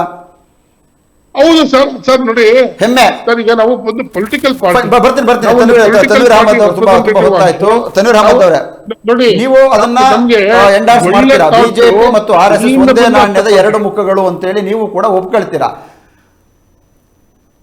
ನಾಣ್ಯದ ಎರಡು ಮುಖ ಇದ್ದಿದ್ರೆ ಚೆನ್ನಾಗಿರ್ತಿತ್ತು. ಆದ್ರೆ ಬಿಜೆಪಿ RSS ನ ಕೈ ಬೊಂಬೆ. ಬಿಜೆಪಿಗೆ ಏನಾದ್ರೂ ಸ್ವಯಂ ಡಿಸಿಷನ್ ತಗೊಳ್ಳೋಕ್ ಶಕ್ತಿ ಇದೆಯಾ? ಇಲ್ಲ. ಈಗ ನಾನು ಹೇಳ್ತೇನೆ, ನರೇಂದ್ರ ಮೋದಿ ಅವರು ಭಾರತದ ಪ್ರಧಾನಮಂತ್ರಿ, 7 ವರ್ಷದಿಂದ ಅವ್ರು ಪ್ರಧಾನಮಂತ್ರಿ ಆಗಿದ್ದಾರೆ. ಒಂದು ಅಮಿತ್ ಶಾ ಮತ್ತೆ ನರೇಂದ್ರ ಮೋದಿ ಬಿಟ್ರೆ ಯಾರಿದ್ದಾರೆ ಸರ್ಕಾರದಲ್ಲಿ? ಈ RSS ಇಂದ ಟ್ರೈನಿಂಗ್ ಆಗಿರುವ ಒಂದು IAS IPS ಅಧಿಕಾರಿಗಳೇ ದೇಶ ನಡೆಸ್ತಾ ಇರೋದು ಇವತ್ತು. ಯಾಕಂದ್ರೆ ಅವ್ರಿಗೆ ನಮ್ಮ ಬಾಬಾ ಸಾಹೇಬ್ ಬರ್ದಿರುವ ಕಾನ್ಸ್ಟಿಟ್ಯೂಷನ್ ಮೇಲೆ ನಂಬಿಕೆ ಇಲ್ಲ. ಒಂದು ಮಂತ್ರಿ ಸುಮ್ನೆ ನೀವು ಕಾನ್ಸ್ಟಿಟ್ಯೂಷನ್ ಎಲೆಕ್ಟ್ ಮಾಡ್ತೀರಾ ವಿನಃ ಆತನ ಪವರ್ ಇಲ್ಲ. ಕೇಳಿ, ನನಗೆ ಒಂದು 20-25 ವ್ಯಕ್ತಿಗಳು, ನನಗೆ ಮಂತ್ರಿಗಳು, ನನ್ನ ಫ್ರೆಂಡ್ಸ್ ಸಿಗಿದ್ದಾರೆ. ಅವ್ರ ಪರಿಸ್ಥಿತಿ ಏನಾಗಿದೆ ದಿಲ್ಲಿಯಲ್ಲಿ, ಅವ್ರು ಏನಾದ್ರು ಮಾತಾಡ್ಬೋದಾ, ಏನಾದ್ರು ಡಿಸಿಷನ್ ತಗೊಳ್ಬೋದಾ? ಆಗಲ್ಲ. ಎರಡನೇ ಮಾತು, ಇವರು ಚಂದ್ರಶೇಖರ್ ಅವರು ಜ್ಞಾನಿಗಳು, ಅವ್ರು ಒಂದು ಮಾತು ಹೇಳಿದ್ರು, ದೇಶ ಕಟ್ಟಕ್ಕೆ, ದೇಶ ಉಳಿಸಕ್ಕೆ. ಸ್ವಾಮಿ, ನೀವು ಬರೀ 100 ವರ್ಷನೂ ಇಲ್ಲ, ನೀವು 90 ವರ್ಷದಿಂದ ಇದ್ದೀರಾ. ಅದಕ್ಕಿಂತ ಮುಂಚಿತವಾಗ್ಲೂ ದೇಶ ಇತ್ತು, ನೀವು ಓದಾದ್ಮೇಲೆ ದೇಶವಿರುತ್ತೆ. ದೇಶ ಕಟ್ತಾ ಇದೀವಿ, ದೇಶ ಬೆಳೆಸ್ತಾ ಇದೀವಿ, ದೇಶ ನಿಮ್ಮಿಂದ ಇದೆ ಅಂತ ಒಂದು ದೊಡ್ಡ ಉಡಾಫೆ ಮಾತು ಬೇಕಾಗಿಲ್ಲ. ಯಾಕಂದ್ರೆ ಈ ದೇಶ ಉಳಿದಿರದೆ ಈ ದೇಶದ ಪ್ರಜೆಗಳಿಂದ, ಪ್ರಜಾಪ್ರಭುತ್ವದಿಂದ. ನೀವ್ಯಾರು ಈ ದೇಶ ಉಳಿಸಕ್ಕೆ RSS ಇಂದನೂ ಇಲ್ಲ, ಬಿಜೆಪಿ ಇಂದನೂ ಇಲ್ಲ, JDS ಇಂದನೂ ಇಲ್ಲ. ಈ ದೇಶದಲ್ಲಿ ಈ ದೇಶದ ಒಂದು ಪರಿಮಳ ಇದೆ, ದೇಶದ ಒಂದು ಸುಗಂಧವಿದೆ, ದೇಶದ ಒಂದು ಶಕ್ತಿ ಇದೆ. ಅದಕ್ಕೋಸ್ಕರ ದೇಶ ಉಳಿದಿದೆ. ಯಾವುದೇ ಸಂಸ್ಥೆಯಿಂದ ದೇಶ ಉಳಿದಿಲ್ಲ, ಯಾವುದೇ ಸಂಸ್ಥೆಯಿಂದ ದೇಶ ನಿಂತಿಲ್ಲ. ದೇಶ ಸ್ವಯಂ ಶಕ್ತಿಯಿಂದ ನಿಂತಿರುತ್ತೆ, ಯಾವಾಗಲೂ ನಿಂತಿದೆ. ಚಂದ್ರಶೇಖರ್ ಅವರೇ, ಸರ್ ನೋಡಿ, ಒಂದು ಬಹಳ ಇಂಪಾರ್ಟೆಂಟ್. ಈಗ ಇವರು RSS ಬಿಜೆಪಿನವರು RSS ಹತ್ರ ಐಡಿಯಾ ತಗೊಂತಾರೆ ಅಂತ ಹೇಳ್ತಾರೆ. ಕುಮಾರಸ್ವಾಮಿ ಸರ್ ಅವರು CM ಆಗಿದ್ದಾಗ ಪದ್ಮನಾಭಕ್ಕೆ ಯಾಕೆ ಓಡೋಗ್ತಿದ್ರು? ಏನೋ ಒಂದು ಡಿಸಿಷನ್ ತಗೊಳಕ್ಕೆ. ಅವ್ರು ಇಂಡಿಪೆಂಡೆಂಟ್ ಡಿಸಿಷನ್ ತಗೊಳಕ್ ಆಗ್ತಿರ್ಲಿಲ್ವಾ? ಒಂದು. ಎರಡನೇದು, ಪ್ರತಿಯೊಂದು ಪೊಲಿಟಿಕಲ್ ಪಾರ್ಟಿಯ ಕರ್ತವ್ಯ, ಅದನ್ನ ನಾವು ಚಾಚು ತಪ್ಪದೆ ಮಾಡ್ತೀವಿ. ಸೊ ಇವೆಲ್ಲವೂ ಕೂಡ ನೋಡಿ, ಇವೆಲ್ಲವೂ ಉತ್ಪ್ರೇಕ್ಷೆ. ಸರ್, ತಾವು ದಯವಿಟ್ಟು ಒಂದು ಗಮನ ಇಟ್ಕೊಳ್ಳಿ. 1965 ಚೈನಾ ವಾರ್ ನಲ್ಲಿ RSS ಅವರ ಕಾಂಟ್ರಿಬ್ಯೂಷನ್ ಏನು, ಯಾವ ರೀತಿ ಕಾಂಟ್ರಿಬ್ಯೂಟ್ ಮಾಡಿದ್ರು, ಯಾಕೆ RSS ನ ಇದೇ ಜವಾಹರ್ಲಾಲ್ ನೆಹರು ಕಾಂಗ್ರೆಸ್ಸಿನ ಪ್ರಧಾನಮಂತ್ರಿಗಳು ಇದರಲ್ಲಿ ಪೆರೇಡ್ ಅಲ್ಲಿ ಸ್ವಾತಂತ್ರ್ಯ ಪೆರೇಡ್ ನಲ್ಲಿ ಪಾರ್ಟಿಸಿಪೇಟ್ ಮಾಡಕ್ಕೆ ಯಾಕೆ ಬಿಟ್ರು? ನೀವು ನೋಡಿ, ಇತಿಹಾಸನ ಓದಿ ಸರ್, ಇತಿಹಾಸನ ತಿರ್ಚಕ್ ಹೋಗ್ಬೇಡಿ. ಯಾಕೆ ಅಂತ ಹೇಳಿದ್ರೆ ಶ್ಯಾಮಾ ಪ್ರಸಾದ್ ಮುಖರ್ಜಿಯಿಂದ ಮುಂದಕ್ಕೆ ಇರುತ್ತೆ. ಪಾಕಿಸ್ತಾನಲ್ಲಿ ಒಂದು ಕಡೆ ತಾಲಿಬಾನು, ಇನ್ನೊಂದ್ ಕಡೆ ಚೈನಾದ ಕಮ್ಯುನಿಸ್ಟ್ ಪಾರ್ಟಿ, ಇನ್ನೊಂದು ಕಡೆ ಈ ಕಡೆ ಪಾಕಿಸ್ತಾನ ಪ್ರತಿ ದಿವಸ ಬಾಂಬ್ ಬ್ಲಾಸ್ಟ್ಗಳು. ಇಂತ ಒಂದು ಸಮಯದಲ್ಲಿ ದೇಶ ಕಟ್ಟೋದು, ಆರ್ಥಿಕ ವ್ಯವಸ್ಥೆನ ದೇಶ ಕಟ್ಟೋದ್ರ ಬಗ್ಗೆ ಮಾತನಾಡೋಣ. ಈಗ ಪಕ್ಷ ಉಳಿಸೋದ್ರ ಬಗ್ಗೆ, ಇಲ್ಲಿ ಅಸ್ತಿತ್ವದ ಬಗ್ಗೆ, ಪಕ್ಷದ ಉಳಿಸುವಂತ ಅಸ್ತಿತ್ವದ ಬಗ್ಗೆ ಎಲ್ಲ ಇಬ್ಬರಿಗೂ ಕೂಡ, ಒಂದ್ ಕಡೆ ಬಿಜೆಪಿಗೆ ಒಂದು ಆಂಟಿ ಇನ್ಕಂಬೆನ್ಸಿಯ ಭೀತಿ ಇದೆ, JDS ಗೂ ಕೂಡ ತನ್ನ ಅಸ್ತಿತ್ವ, ಈ ಸಲ ನಾನು ರೇಸಲ್ಲಿ ಇರ್ಲಿಲ್ಲ ಅಂತ ಇಲ್ಲ, ಇಲ್ಲ ಅಂತಂದರೆ ರಾಜಕೀಯವಾಗಿ ನಾನು ಅಸ್ತಿತ್ವ ಕಳ್ಕೊಂಡ್ಬಿಡ್ತೀನಿ ಅನ್ನೋ ಆತಂಕ ಕೂಡ ಇದೆ. ಈ ವಿಚಾರಕ್ಕೆ ಸಂಬಂಧಪಟ್ಟ ಹಾಗೆ ಕುಮಾರಸ್ವಾಮಿಯವರ ನೆನ್ನೆಯ ಟ್ವೀಟ್, ಸರಣಿ ಟ್ವೀಟಿನ ಉದ್ದೇಶ ರಾಜಕೀಯ ಮಾಡುವಂಥದ್ದ, RSSನ ಟೀಕೆ ಮಾಡೋದ್ರಿಂದ ಕುಮಾರಸ್ವಾಮಿಯವರಿಗೆ ಅಥವಾ JDS ಪಕ್ಷಕ್ಕೆ ಆಗಬಹುದಾದಂಥ ಲಾಭಗಳೇನು? ಚಂದ್ರಶೇಖರ್, ನೀವು ಮೊದಲು ಹೇಳಿ, ನಂತರದಲ್ಲಿ ತನ್ವೀರ್ ಅವ್ರನ್ನು ಇದೇ ಪ್ರಶ್ನೆ ಕೇಳ್ತೀನಿ. ಸರ್, ಇದು ಕುಮಾರಸ್ವಾಮಿ ಸರ್ ಅವರ ಸ್ಟೇಟ್ಮೆಂಟ್, ಆ ಟ್ವಿಟ್ಟರ್ ಕೇವಲ ಇದು ಒಡೆದು ಆಳುವ ನೀತಿ, ಒಂದು ಕಮ್ಯುನಿಟಿನ ಅಪೀಸ್ ಮಾಡೋದಕ್ಕೋಸ್ಕರ RSS ವಿರುದ್ಧ ಮಾತಾಡಿರ್ತಕ್ಕಂಥದ್ದು. ಎರಡನೇದು, ಅವ್ರ ಹತ್ರ ಯಾವುದೇ ರೀತಿಯಾದಂತ ಒಂದು ಟಾಪಿಕ್ ಇಲ್ಲ, ಯಾವುದೇ ರೀತಿಯಾದಂತ ಗೋಲು ಓರಿಯೆಂಟೇಶನ್ ಇಲ್ಲ. ಅದಕ್ಕೋಸ್ಕರ ಈ ತರ ಸುಮ್ಮನೆ ಒಂದು ಎಲೆಕ್ಷನ್ ಟೈಮ್ಗಳಲ್ಲಿ ಈ ತರ ಒಂದು ಇಶ್ಯೂಗಳನ್ನ ಮಾತಾಡ್ಕೊಂಡು ಜನರಿಗೆ ಒಂದು ಮಂಗ್ಪೂಜೆ ಮಾಡ್ತಿರ್ತಕ್ಕಂಥದ್ದು. ಸರ್, ಅವ್ರ ಪಕ್ಷದಲ್ಲಿ ಒಂದು ವಿಷಯ ಹೇಳಿ, ಅವ್ರ ಕುಟುಂಬ ಬಿಟ್ರೆ ಒಂದು ಪ್ರಾಪರ್ ಲೀಡರ್ಸ್ ಹೇಳಿ ಸರ್. ಅವ್ರ ಕುಟುಂಬ ಬಿಟ್ರೆ ಒಬ್ಬರು ಲೀಡರ್ಸ್ ಹೇಳಿ. ಅಲ್ಲ, ನಮಗಿಂತ ತನ್ವೀರ್ ಅಹಮದ್ ಅವರೇ ಹೇಳ್ತಾರೆ. ತನ್ವೀರ್ ಅಹಮದ್ ಅವರೇ ಪಕ್ಷಗಳು ಕೂಡ ಇವತ್ತು ಬಿಜೆಪಿ ಸೇರಿದಂತೆ ಎಲ್ಲಾ ಪಕ್ಷಗಳು ಕೂಡ ಕುಟುಂಬದಿಂದ ಹೊರತಾಗಿ ಏನೂ ಇಲ್ಲ. ಅದು ಢಾಳಾಗಿ JDS ದಿಂದ ಕಾಣ್ತಾ ಇರುವಂತದ್ದು. ಬಿಜೆಪಿಯಲ್ಲೂ ಕೂಡ ಯಡಿಯೂರಪ್ಪನವರ ಕುಟುಂಬ ಇದೆ, ಮತ್ತೆ ಹೇಳ್ತಾ ಹೋದ್ರೆ ತುಂಬಾ ಜನರ ಕುಟುಂಬಗಳು ಅಲ್ಲೂ ಕೂಡ ಇದ್ದಾವಲ್ಲ ಚಂದ್ರಶೇಖರ್ ಅವರೇ. ಯಾರು ಕೂಡ ಯಾವ ಪಕ್ಷವೂ ಕೂಡ ಕುಟುಂಬ ಹೊರತಾಗಿಲ್ಲ. Nation first, party second, self last. ಯಾರೇ ಕುಟುಂಬಗಳು ಇದ್ದು ಕೂಡ ಅವೆಲ್ಲವೂ ತಾತ್ಕಾಲಿಕ, ಬಟ್ ಪಕ್ಷ ಇಂಪಾರ್ಟೆಂಟ್ ಸರ್. ಆಮೇಲೆ ಜೊತೆಗೆ ದೇಶ ಇಂಪಾರ್ಟೆಂಟ್. ತನ್ವೀರ್ ಅಹಮದ್ ಸಾಹೇಬ್ರೆ, ಒಂದೇ ಒಂದು ಮಾತು ಹೇಳ್ತೀನಿ. ಸದ್ಯ ಇರುವ ಬಿಜೆಪಿಯಲ್ಲಿ 34 ಜನ ಬಿಜೆಪಿ MLAs ಯಾರಿದ್ದಾರೆ ಅವ್ರು ನಮ್ಮ ಪಕ್ಷದಿಂದ ಬಂದಿರೋದು. ನಿಮಗೆ ಲೀಡರ್ಸ್ ಉತ್ಪತ್ತಿ ಮಾಡೋ ಶಕ್ತಿ ಇಲ್ಲ. 23 ಜನ ಕಾಂಗ್ರೆಸ್ ಅಲ್ಲಿ ಇರುವ MLAs ಗಳು ನಮ್ಮ ಪಕ್ಷದಿಂದ ಹೋಗಿರೋರು, ಅವ್ರಿಗೂ ಲೀಡರ್ಸ್ ಉತ್ಪತ್ತಿ ಮಾಡುವ ಶಕ್ತಿ ಇಲ್ಲ. ಅದ್ರ ಬಗ್ಗೆ ಮಾತು ಬೇಡ. ಎರಡನೇದು, ಪ್ರಶ್ನೆ ಸಂಬಂಧಪಟ್ಟಾಗ ನೆನ್ನೆ ಸರಣಿ ಟ್ವೀಟ್ ಮಾಡಿರುವ ಹಿಂದಿನ ರಾಜಕೀಯ ಉದ್ದೇಶಗಳೇನು, ನಿಜವಾದ ಉದ್ದೇಶಗಳೇನು ತನ್ವೀರ್ ಅಹಮದ್ ಅವರೇ? ನೋಡಿ, ರಾಜಕೀಯ ಉದ್ದೇಶ ಅಂತ ನೀವು ಮತ್ತೆ ಚಂದ್ರಶೇಖರ್ ಅವರು, ಜ್ಞಾನಿಗಳು ಅವರು, ಚಕ್ರವರ್ತಿ ಸೂಲಿಬೆಲೆ ಅಂತ ಅವರು ಏನಾದ್ರೂ ಇನ್ಫ್ಲಕ್ಸ್ ತಗೊಳ್ಬಹುದು. ಬಟ್ ಇದು ಸತ್ಯಾಂಶ, ನಿಜಾಂಶ. ಇದರ ಸತ್ಯ ಜನರಿಗೆ ಗೊತ್ತಾಗ್ಬೇಕು. ಚಂದ್ರಶೇಖರ್ ಅವರೇ, politics different, politicking is different. Politics is made for next generation. Politicking is made for next general election. ನಾವು ನೆಕ್ಸ್ಟ್ ಜನರಲ್ ಎಲೆಕ್ಷನ್ ಬಗ್ಗೆ ಆಲೋಚನೆ ಮಾಡ್ತಾ ಇಲ್ಲ. ಸೋಲ್ತೀವೋ ಗೆಲ್ತೀವೋ, ಕುಮಾರಸ್ವಾಮಿ ಅವರು ಮುಖ್ಯಮಂತ್ರಿ ಆಗ್ತಾರೋ ಆಗಲ್ವೋ ಅದಿರ್ಲಿ, ಬಟ್ ದೇಶ ಉಳಿಬೇಕು, ಸಂವಿಧಾನ ಉಳಿಬೇಕು, ಕಾನ್ಸ್ಟಿಟ್ಯೂಷನ್ ಉಳಿಬೇಕು, ಡೆಮಾಕ್ರಸಿ ಉಳಿಬೇಕು. ಅದು ಉಳಿಬೇಕಂದ್ರೆ ನಿಮ್ಮ ಪಕ್ಷದಲ್ಲಿ, ನಮ್ಮ ಪಕ್ಷದಲ್ಲಿ, ಕಾಂಗ್ರೆಸ್ ಅಲ್ಲಿ ಏನ್ ತಪ್ಪು ನಡೀತಾ ಇದೆ ಅದನ್ನ ಬಿಚ್ಚಿ ಇಡುವ ಕೆಲಸ JDS ಮಾಡ್ತಾ ಇದೆ, ಮಾಡುತ್ತೆ. ಅಂಡ್ ಡೆಫಿನೆಟ್ಲಿ ನಿಮ್ಮಂತ ಒಂದು ಚಾನೆಲ್ ಇದು ನನಗೆ ತುಂಬಾ ಇಷ್ಟ ಆಯ್ತು. ಈಶ್ವರ್ ಅವರೇ, I am not praising you, you are a very neutral anchor. You have given equal time to Chandrashekar ji and to me. Definitely ಇಂತ ಒಂದು ಮುಕ್ತ ವಿಚಾರ ಆಗ್ಬೇಕು, ದೇಶ ಉಳಿಬೇಕು, ದಟ್ ಈಸ್ ಇಂಪಾರ್ಟೆಂಟ್. ಇದ್ರ ಹಿಂದೆ 5 ನಿಮಿಷ ಗೌಡ್ರು ಕೂಡ, ನಟರಾಜ್ ಗೌಡ್ರು, ಕಾಂಗ್ರೆಸ್ನ ವಕ್ತಾರರಾಗಿರುವಂತಹ ನಟರಾಜ್ ಗೌಡ್ರು ನಂಗ ನಡುಹೊತ್ತಿನ ಕುತೂಹಲದಲ್ಲಿ ಜಾಯ್ನ್ ಆಗ್ತಾ ಇದ್ದಾರೆ. ನಟರಾಜ್ ಗೌಡ್ರು ನಮಸ್ತೆ. ನಮಸ್ಕಾರ ಈಶ್ವರ್. ಏನಿಲ್ಲ, ಸಿದ್ದರಾಮಯ್ಯನ ನಂತರ ಈಗ JDSನವರು ಕೂಡ ನಿಮಗೊಬ್ಬರು ಸಾಥ್ ಕೊಟ್ಟಿದ್ದಾರೆ. ಈಗ RSS ವಿರುದ್ಧ ಒಂದು ಧ್ವನಿ, ಬಿಜೆಪಿಯ ವಿರುದ್ಧ RSS ವಿರುದ್ಧ ಒಂದು ಧ್ವನಿ ಎತ್ತೋದಕ್ಕೆ ಸಿದ್ದರಾಮಯ್ಯನವರು ಒಬ್ಬರೇ RSSನ ವಿರೋಧವನ್ನ ತಗೊಳ್ತಾ ಇದ್ರು. ಈಗ ಅದು ಆ ಸಾಲಿಗೆ ಕುಮಾರಸ್ವಾಮಿ ಅವರು ಕೂಡ ಬಂದಿರುವಂಥದ್ದು. ಕುಮಾರಸ್ವಾಮಿ ಅವರ ನನ್ನ ಸರಣಿ ಟ್ವೀಟ್ ನಿಮ್ಮ ಗಮನಕ್ಕೂ ಕೂಡ ಬಂದಿದೆ. ಇದು ರಾಜಕೀಯವಾದಂಥ ಉದ್ದೇಶವಾ ಅಥವಾ ಕುಮಾರಸ್ವಾಮಿಯವರ ಆ ಟ್ವೀಟ್ಗೆ ನಿಮ್ಮ ಸಹಕಾರ, ಸಪೋರ್ಟ್ ಯಾವ ರೀತಿಯಾಗಿದೆ ಅನ್ನೋದು? ಈಗ ಈಶ್ವರ್ ಅವರೇ, ಈಗ ಕುಮಾರಸ್ವಾಮಿ ಅವರು ಹೊಸದೇನು ಹೇಳಿಲ್ಲ, ಆಮೇಲೆ ಅದು ಅವ್ರೇನು ಸುಳ್ಳನ್ನು ಹೇಳಿಲ್ಲ. ಈಗ RSS ದೇಶದಲ್ಲಿ ಮಾಡ್ತಾ ಇರ್ತಕ್ಕಂಥ ವಿಷಯವನ್ನ ಇಡೀ ಮಾಧ್ಯಮ ಆಗ್ಬಹುದು, ಬುದ್ಧಿಜೀವಿಗಳಾಗ್ಬಹುದು, ಯಾರು ಸಂವಿಧಾನವನ್ನ ಪ್ರೀತಿಸ್ತಾರೆ, ಪ್ರಜಾಪ್ರಭುತ್ವವನ್ನು ಪ್ರೀತಿಸ್ತಾರೆ, ಅವರೆಲ್ಲರೂ ಕೂಡ ಈ ಧ್ವನಿಯನ್ನ ಎತ್ತುತ್ತಾ ಇದ್ದಾರೆ. ಯಾಕಂದ್ರೆ RSS ಒಂದು ಅನೈತಿಕವಾಗಿ ಈ ಬಿಜೆಪಿ ಸರ್ಕಾರದಲ್ಲಿ ಹಸ್ತಕ್ಷೇಪ ಮಾಡಿ ತನ್ನ ಅಜೆಂಡಾವನ್ನ ಇಂಪ್ಲಿಮೆಂಟ್ ಮಾಡ್ತಾ ಇದೆ ಅಂತ ಎಲ್ಲಾ ಹಂತದಲ್ಲೂ, ಎಲ್ಲಾ ಸ್ತರಗಳಲ್ಲಿ, ಎಲ್ಲಾ ಹಂತದಲ್ಲಿ ನೋಡಿ, ಮಹಿಳೆಯರ ಮೇಲೆ ದಬ್ಬಾಳಿಕೆ ಮಾಡ್ತಾರೆ. ಮಹಿಳೆಯರು ಮನೆಯಲ್ಲಿ ಇರಬೇಕು ಅಂತ RSS ಚೀಫ್ ಹೇಳ್ತಾರೆ. ವಿದ್ಯಾರ್ಥಿಗಳು ಏನನ್ನ ಓದಬೇಕು ಅಂತ RSS ಹೇಳ್ತದೆ. ಯಾರು ಏನು ಆಹಾರವನ್ನ ಸೇವಿಸಬೇಕು ಅಂತ RSS ಹೇಳುತ್ತೆ. ಯಾರು ಯಾವ ಬಟ್ಟೆಯನ್ನು ತೊಡಬೇಕು ಅಂತ RSS ಹೇಳುತ್ತೆ. ಯಾರು ಯಾವ ಭಾಷೆಯನ್ನ ಮಾತಾಡ್ಬೇಕು ಅಂತ RSS ಹೇಳುತ್ತೆ. ಈ ತರ ವಾತಾವರಣವನ್ನ ದೇಶದಲ್ಲಿ RSS ತಂದಿದೆ.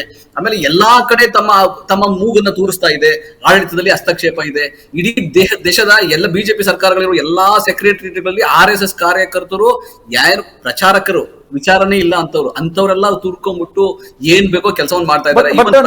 ನಟರಾಜ್ ಗೌಡ್ರ ನಂದೊಂದು ಸಣ್ಣ ಆಕ್ಷೇಪ ಏನು ಅಂತಂದ್ರೆ RSS ಏನೆಲ್ಲಾ ಪ್ರತಿಪಾದಿಸ್ತಾ ಇದೆ ಅದೆಲ್ಲವೂ ಕೂಡ ದೇಶ ಪ್ರೇಮದ ಪ್ರತೀಕ, ರಾಷ್ಟ್ರ ಪ್ರೇಮದ ಪ್ರತೀಕ, ದೇಶವನ್ನ ಕಟ್ಟುವುದರ ಪ್ರತೀಕ, ದೇಶದ ಸಂಸ್ಕೃತಿಯನ್ನ ಉಳಿಸುವುದರ ಪ್ರತೀಕ ಅನ್ನೋ ಭಾವನೆಯನ್ನು ಕೂಡ RSS ಜೊತೆಗೆ ಕೊಡ್ತಿರುವಂತದ್ದು ದೇಶದ ಜನರಿಗೂ ಕೂಡ. ಅದನ್ನ ದೇಶದ ಜನರು ಕೂಡ ಒಪ್ಕೊಂಡೆ RSS ಮತ್ತೆ ಬಿಜೆಪಿ ಒಂದೇ ನಾಣ್ಯದ ಎರಡು ಮುಖ ಅಂತ ಗೊತ್ತಿದ್ರು ಕೂಡ ಬಿಜೆಪಿಯನ್ನ ಇಡೀ ದೇಶವ್ಯಾಪಿ ಗೆಲ್ಲಿಸ್ತಾನೆ ಬಂದಿರುವಂತದ್ದು. ನಟರಾಜ್ ಗೌಡ್ರೆ ನೋಡಿ, ಚುನಾವಣೆ ಗೆಲುವು ಸೋಲು ಬೇರೆ ವಿಷಯದಲ್ಲಿ ಇರ್ತದೆ. RSS ಏನ್ ಮಾಡ್ತಾ ಇದೆ ಅಂತ ಈಶ್ವರ್ ಅವರೇ ನಮ್ಗೆ ಇಬ್ರಿಗೂ ಗೊತ್ತು. 1925 ಏನ್ ಮಾಡ್ತು, ಬ್ರಿಟಿಷರ ಪರವಾಗಿ ಹೆಂಗ್ ಕೆಲಸ ಮಾಡಿದ್ರು, ಸ್ವತಂತ್ರ ಹೋರಾಟವನ್ನ ಹೆಂಗೆ ಹತ್ತಿಕ್ಲಿಕ್ಕೆ ಪ್ರಯತ್ನ ಮಾಡಿದ್ರು, ಸಾವರ್ಕರ್ ಏನ್ ಮಾಡಿದ್ರು, ಪೆನ್ಷನ್ ಅಲ್ಲಿ ಹೆಂಗ್ ಬದುಕ್ತಾ ಇದ್ರು RSS ನಾಯಕರು, ಬ್ರಿಟಿಷರ ಪೆನ್ಷನ್ ಅಲ್ಲಿ ಹೆಂಗ್ ಬದುಕ್ತಾ ಇರೋದು ನಿಮ್ಗೆ ಗೊತ್ತಿದೆ. RSS ಅವರು ಬ್ರಿಟಿಷರ ಜೊತೆ ಸೇರ್ಕೊಳ್ಳಿಗೆ ಅಂತ ದೇಶಕ್ಕೆ ಕರೆ ಕೊಟ್ಟಿದ್ದು ತಮ್ಗೆ ಗೊತ್ತಿದೆ. 1947ರಲ್ಲಿ ಅವರು ಭಾರತದ ತ್ರಿವರ್ಣ ಧ್ವಜಕ್ಕೆ ಗೌರವ ಕೊಡಲಿಲ್ಲ ಅಂತ ನಿಮ್ಗೆ ಗೊತ್ತಿದೆ. 50 ವರ್ಷ ಧ್ವಜವನ್ನ ಅವರು ಗೌರವ ಕೊಡಲಿಲ್ಲ ಅಂತ ಗೊತ್ತಿದೆ ನಿಮ್ಗೆ. ಸಂವಿಧಾನವನ್ನ ತಿರಸ್ಕರಿಸಿದ್ರು ಅಂತ ನಿಮ್ಗೆ ಗೊತ್ತಿದೆ. 50-60 ವರ್ಷ ಸಂವಿಧಾನಕ್ಕೆ ಗೌರವ ಕೊಟ್ಟಿಲ್ಲ ಅಂತ ನಿಮ್ಗೆ ಗೊತ್ತಿದೆ. ಇವತ್ತು ಕೂಡ ಅವರು ಅಂಬೇಡ್ಕರ್ ಅವರಿಗೆ ಗೌರವ ಕೊಡಲ್ಲ. ಮತ್ತೆ ಯಾಕಂದ್ರೆ ನಾವು ಚರ್ಚೆಗೆ ಬರ್ತೀವಿ ಅಂತ ಹೇಳಿ ಮಾಧ್ಯಮದಲ್ಲಿ ಮಾತ್ರ ಗೌರವವನ್ನು ಕೊಡ್ತಾರೆ, ನಿಜವಾಗ್ಲೂ ಅವ್ರು ಗೌರವ ಕೊಡಲ್ಲ. ಗಾಂಧೀಜಿಗೆ ಅವ್ರು ಗೌರವ ಕೊಡಲ್ಲ, ಸಂವಿಧಾನಕ್ಕೆ ಗೌರವ ಕೊಡಲ್ಲ, ಸೆಕ್ಯುಲರಿಸಂಗೆ ಗೌರವ ಕೊಡಲ್ಲ, ಸೋಷಿಯಲಿಸಂಗೆ ಗೌರವ ಕೊಡಲ್ಲ. ಇದು ನಿಮ್ಗೆ ಗೊತ್ತಿದೆ, ನಮ್ಗೆ ಗೊತ್ತಿದೆ, ಇಡೀ ದೇಶಕ್ಕೆ ಗೊತ್ತಿದೆ. ಆದ್ರೆ RSS ನ ಇಡನ್ ಅಜೆಂಡಾ ಇದೆಯಲ್ಲ, ಅದನ್ನ ಸರ್ಕಾರ ಇಂಪ್ಲಿಮೆಂಟ್ ಮಾಡ್ತಾ ಇದೆ. ಆಮೇಲೆ ಯಾವುದೇ ಕಾರಣಕ್ಕಾಗಿ 137 ಕೋಟಿ ಜನ ಕೂಡ ದೇಶಭಕ್ತರೆ, ಯಾರು ಗುತ್ತಿಗೆ ತಗೊಂಡಿಲ್ಲ, ಯಾವುದೋ ಒಂದು ಧರ್ಮವನ್ನ ಯಾರು ಗುತ್ತಿಗೆ ತಗೊಂಡಿಲ್ಲ. ಅದು RSS ಹುಟ್ಟಿದ ಮೇಲೆ ಯಾವ ಧರ್ಮವೂ ಹುಟ್ಟಲಿಲ್ಲ, RSS ಹುಟ್ಟಿದ ಮೇಲೆ ಈ ಸಂಸ್ಕೃತಿ ಹುಟ್ಟಲಿಲ್ಲ. ಸಂಸ್ಕೃತಿಯನ್ನ ಕಾಪಾಡಬೇಕಾದ್ದು RSS ಅಲ್ಲ, ಸಂಸ್ಕೃತಿಯನ್ನ ಹಾಳು ಮಾಡ್ತಾ ಇರ್ತಕ್ಕಂಥದ್ದು RSS. ಯಾಕಂದ್ರೆ ವಿವಿಧತೆ ಇದೆಯಲ್ಲ, ಬಹು ಭಾಷೆ ನಮ್ದು, ಬಹು ಪರಂಪರೆ ನಮ್ದು, ಬಹು ಸಂಸ್ಕೃತಿ ನಮ್ದು, ಈ ವಿವಿಧತೆಯಲ್ಲಿ ಏಕತೆ ಇರುವಂತದ್ದು ನಮ್ದು. ಅದನ್ನ ಹಾಳು ಮಾಡ್ತಾ ಇರ್ತಕ್ಕಂಥದ್ದು RSS. ಅದನ್ನ ನಾವು ಎಲ್ಲರೂ ಜನತೆ ಹೇಳ್ಬೇಕಾಗಿದೆ. ವಿವಿಧತೆಯಲ್ಲೇ ಒಕ್ಕೂಟದಲ್ಲೇ ನಮ್ಗೆ ಒಗ್ಗಟ್ಟಿದೆ ಅಂತ ನಾವು ಹೇಳ್ಬೇಕಾಗಿದೆ. ಅದನ್ನ RSS ನ ನಾವು ನಿಜ ಹೇಳ್ತೀನಲ್ಲ, RSS ದೇಶಕ್ಕೆ ಅಪಾಯ.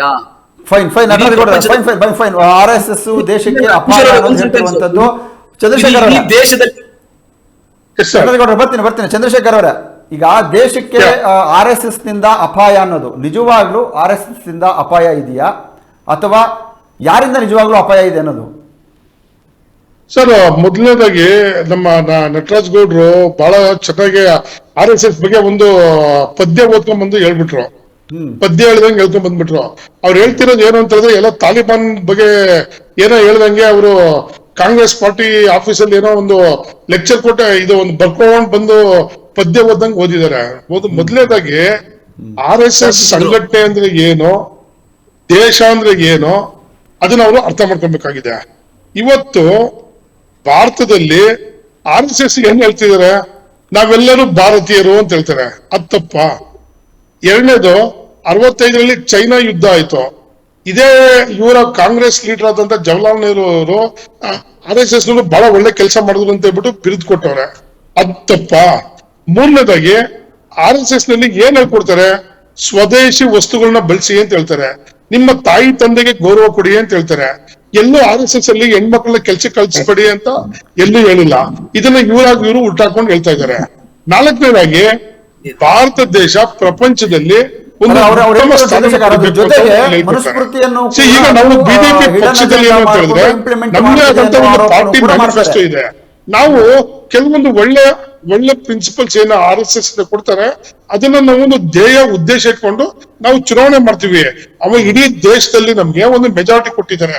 ಸರ್, ತಾವು ಕಾಂಗ್ರೆಸ್ ಪಾರ್ಟಿನವ್ರು ಇಷ್ಟೊಂದು ಹೇಳ್ತಾ ಇದ್ದೀರಲ್ಲ ವಿವಿಧತೆ ಬಗ್ಗೆ. 1984ರಲ್ಲಿ ತಾವು ಮಾಡಿದಂತ ಸಿಖ್ ದಂಗೆ ಏನ್ ಮಾಡಿದ್ರು ಸರ್?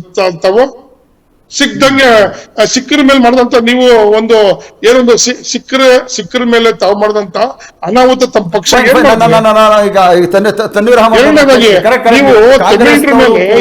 ಪಾಲಿಸಿಕ್ಸ್ ಮಾಡಿದ್ರೆ. ಈಗ ಚುನಾವಣೆ ಸಂದರ್ಭದಲ್ಲಿ ಮಾತನಾಡುವಂತದ್ದು ಬೇರೆ, ನಿಜವಾದ ಅರ್ಥದಲ್ಲಿ ನೀವು ಮೂರೂ ಜನ ಒಂದೇ ರೀತಿಯಾಗಿ ನಡ್ಕೊಳ್ತೀರಾ ಅನ್ನೋದು ಬರ್ತದೆ. ಈಗ ಚುನಾವಣೆ ಇನ್ನೇನು 1 ವರ್ಷ ಹತ್ರ ಇದೆ.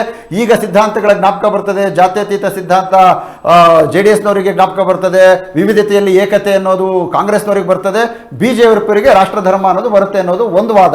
ಸೊ ನಾನು ತನ್ವೀರ್ ಅಹಮದ್ ಅವ್ರನ್ನ ಕೇಳುವಂಥದ್ದು, ತಮ್ಮ ಸೆಕ್ಯುಲರ್ ವಾದವನ್ನ ರಾಜ್ಯದ ಜನ ಕಳೆದ 40 ವರ್ಷಗಳಿಂದನೂ ಕೂಡ ನೀವು ಅದನ್ನ ಹೇಳ್ತಾನೆ ಬರ್ತಾ ಇದ್ದೀರಾ, ಯಾಕೆ ನಿಮ್ಮನ್ನ ತಿರಸ್ಕಾರ ಮಾಡಿದ್ರು ಜನ ಅನ್ನೋದು? ತನ್ವೀರ್ ಅಹಮದ್ ಅವರೇ. ಡೆಫಿನೆಟ್ಲಿ ಜನ ಯಾವತ್ತೂ ತಿರಸ್ಕಾರ ನಮ್ಮನ್ನ ಮಾಡಿಲ್ಲ. ಜನ ನೋಡಿ, ಜನ ಇಂಟೆಲಿಜೆಂಟ್, ದೇ ಆರ್ ಇಂಟೆಲಿಜೆಂಟ್. ಅವ್ರಿಗೆ ಯಾವ ಸಂದರ್ಭದಲ್ಲಿ ಏನು ಬೇಕು ಅಂತ ಜನರ ಒಂದು ಆಲೋಚನೆ ಶಕ್ತಿನ ನಾವು ಡೆಫಿನೆಟ್ಲಿ ಪ್ರಶ್ನೆ ಮಾಡಕ್ಕಾಗಲ್ಲ. ನಮ್ಮ ಒಂದು ತತ್ವ ಸಿದ್ಧಾಂತ, ನಮ್ಮ ಒಂದು ಕಾರ್ಯಕ್ರಮ ಏನಿದೆ ಅದ್ ನಾವು ಮುಂದೆ ಇಡ್ತೀವಿ. ಇನ್ನೊಂದು ಚಂದ್ರಶೇಖರ್ ಅವ್ರಿಗೆ ಆನ್ಸರ್ ಮಾಡ್ಬೇಕಂತ ಆಗುತ್ತೆ. ಅವ್ರು ಹೇಳ್ತಾರೆ ದೇಶ ಕಟ್ಟಬೇಕು ಸತ್ಯ. ಸಾಹೇಬ್ರೆ, ಮುಂಡಕ ಉಪನಿಷದದಲ್ಲಿ 5000 ವರ್ಷ ಹಿಂದೆನೆ ಸತ್ಯಮೇವ ಜಯತೆ ನಾನೃತಂ ಸತ್ಯೇನ ಪಂಥ ಎಕತು ದೈವಯಾನ ಏನಾಕ್ರಮಂತ್ಯ ಋಷಿ ಹಾಪ್ತಕಾಮ ಯತ್ರ ತತ್ ಸತ್ಯಸ್ಯ ಪರಮಂ ನಿಧಾನಂ ಅಂತ ನಮ್ಮ ಧರ್ಮ ಹೇಳ್ಕೊಟ್ಟಿದೆ. ನಿಮ್ಮಿಂದ ನಾವು ಕಲಿಬೇಕಾಗಿರೋದು ಅವಶ್ಯಕತೆನೇ ಇಲ್ಲ. ನೀವು ನಮ್ಮ ಉಪನಿಷತ್ನ, ನಮ್ಮ ಒಂದು ತತ್ವ ಸಿದ್ಧಾಂತನ, ನಮ್ಮ ಒಂದು ಲೈಬ್ರರಿನ ಹಾಳು ಮಾಡಿದವ್ರು ನೀವು. ನಿಮ್ಮಿಂದ ನಾವು ತತ್ವ ಸಿದ್ಧಾಂತ ಕಲಿಬೇಕಾ?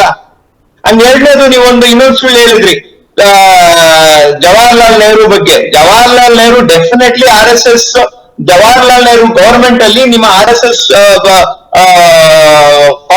ಫೌಂಡರ್ಸ್ ಮಿನಿಸ್ಟರ್ ಆಗಿದ್ರು. ನೀವು ಅದೇ ಜವಾಹರ್ಲಾಲ್ ನೆಹರುನ ಹೋಗ್ಬಿಟ್ಟು ಮುಸಲ್ಮಾನರಾಗಿದ್ರು, ಕ್ರಿಶ್ಚಿಯನ್ ಆಗಿದ್ರು ಅಂತ ಸುಳ್ಳು ವಾಟ್ಸ್ಆಪ್ ಯೂನಿವರ್ಸಿಟಿ ನಡೆಸ್ತಾ ಇರೋರು ನೀವು.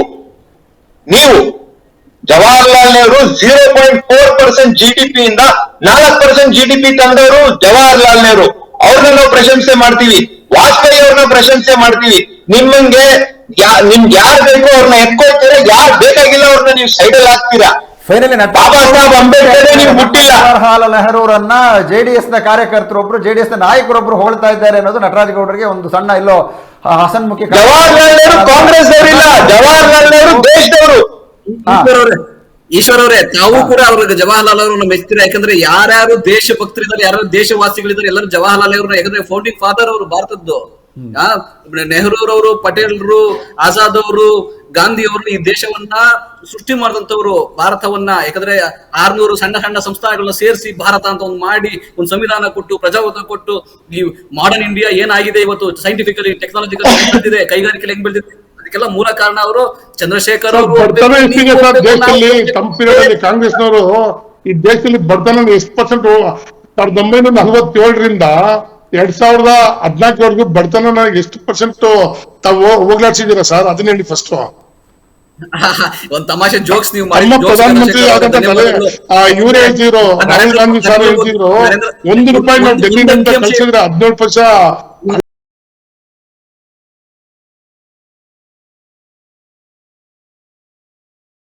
ನರೇಂದ್ರ ಮೋದಿ ಬಂದ ಮೇಲೆ ದೇಶದಲ್ಲಿ 20 ಕೋಟಿ ಜನ ಬಡತನಕ್ಕೆ ಹೋದ್ರು. ಇದೊಂದು ಮಾತ್ರ ಹೇಳ್ಬಲ್ಲೆ, ಯಾಕಂದ್ರೆ ದೇಶ ಏನ್ ಕಟ್ಟಿದ್ರು ಆಯ್ತಾ,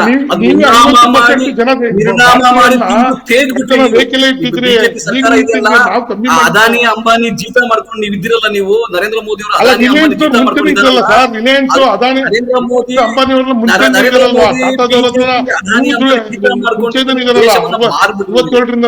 ಆರಾಮಾಗಿ ಚಂದ್ರಶೇಖರ್ ಅವರೇ, ಆರಾಮಾಗಿ ಎಲ್ರಿಗೂ ಸಾವಕಾಶವಾಗಿ ಒಂದು ಸಾವಕಾಶ ಮಾತಾಡಿ, ಒಬ್ರು ಆದ್ಮೇಲೆ ಮಾತನಾಡಿ. ನಾನು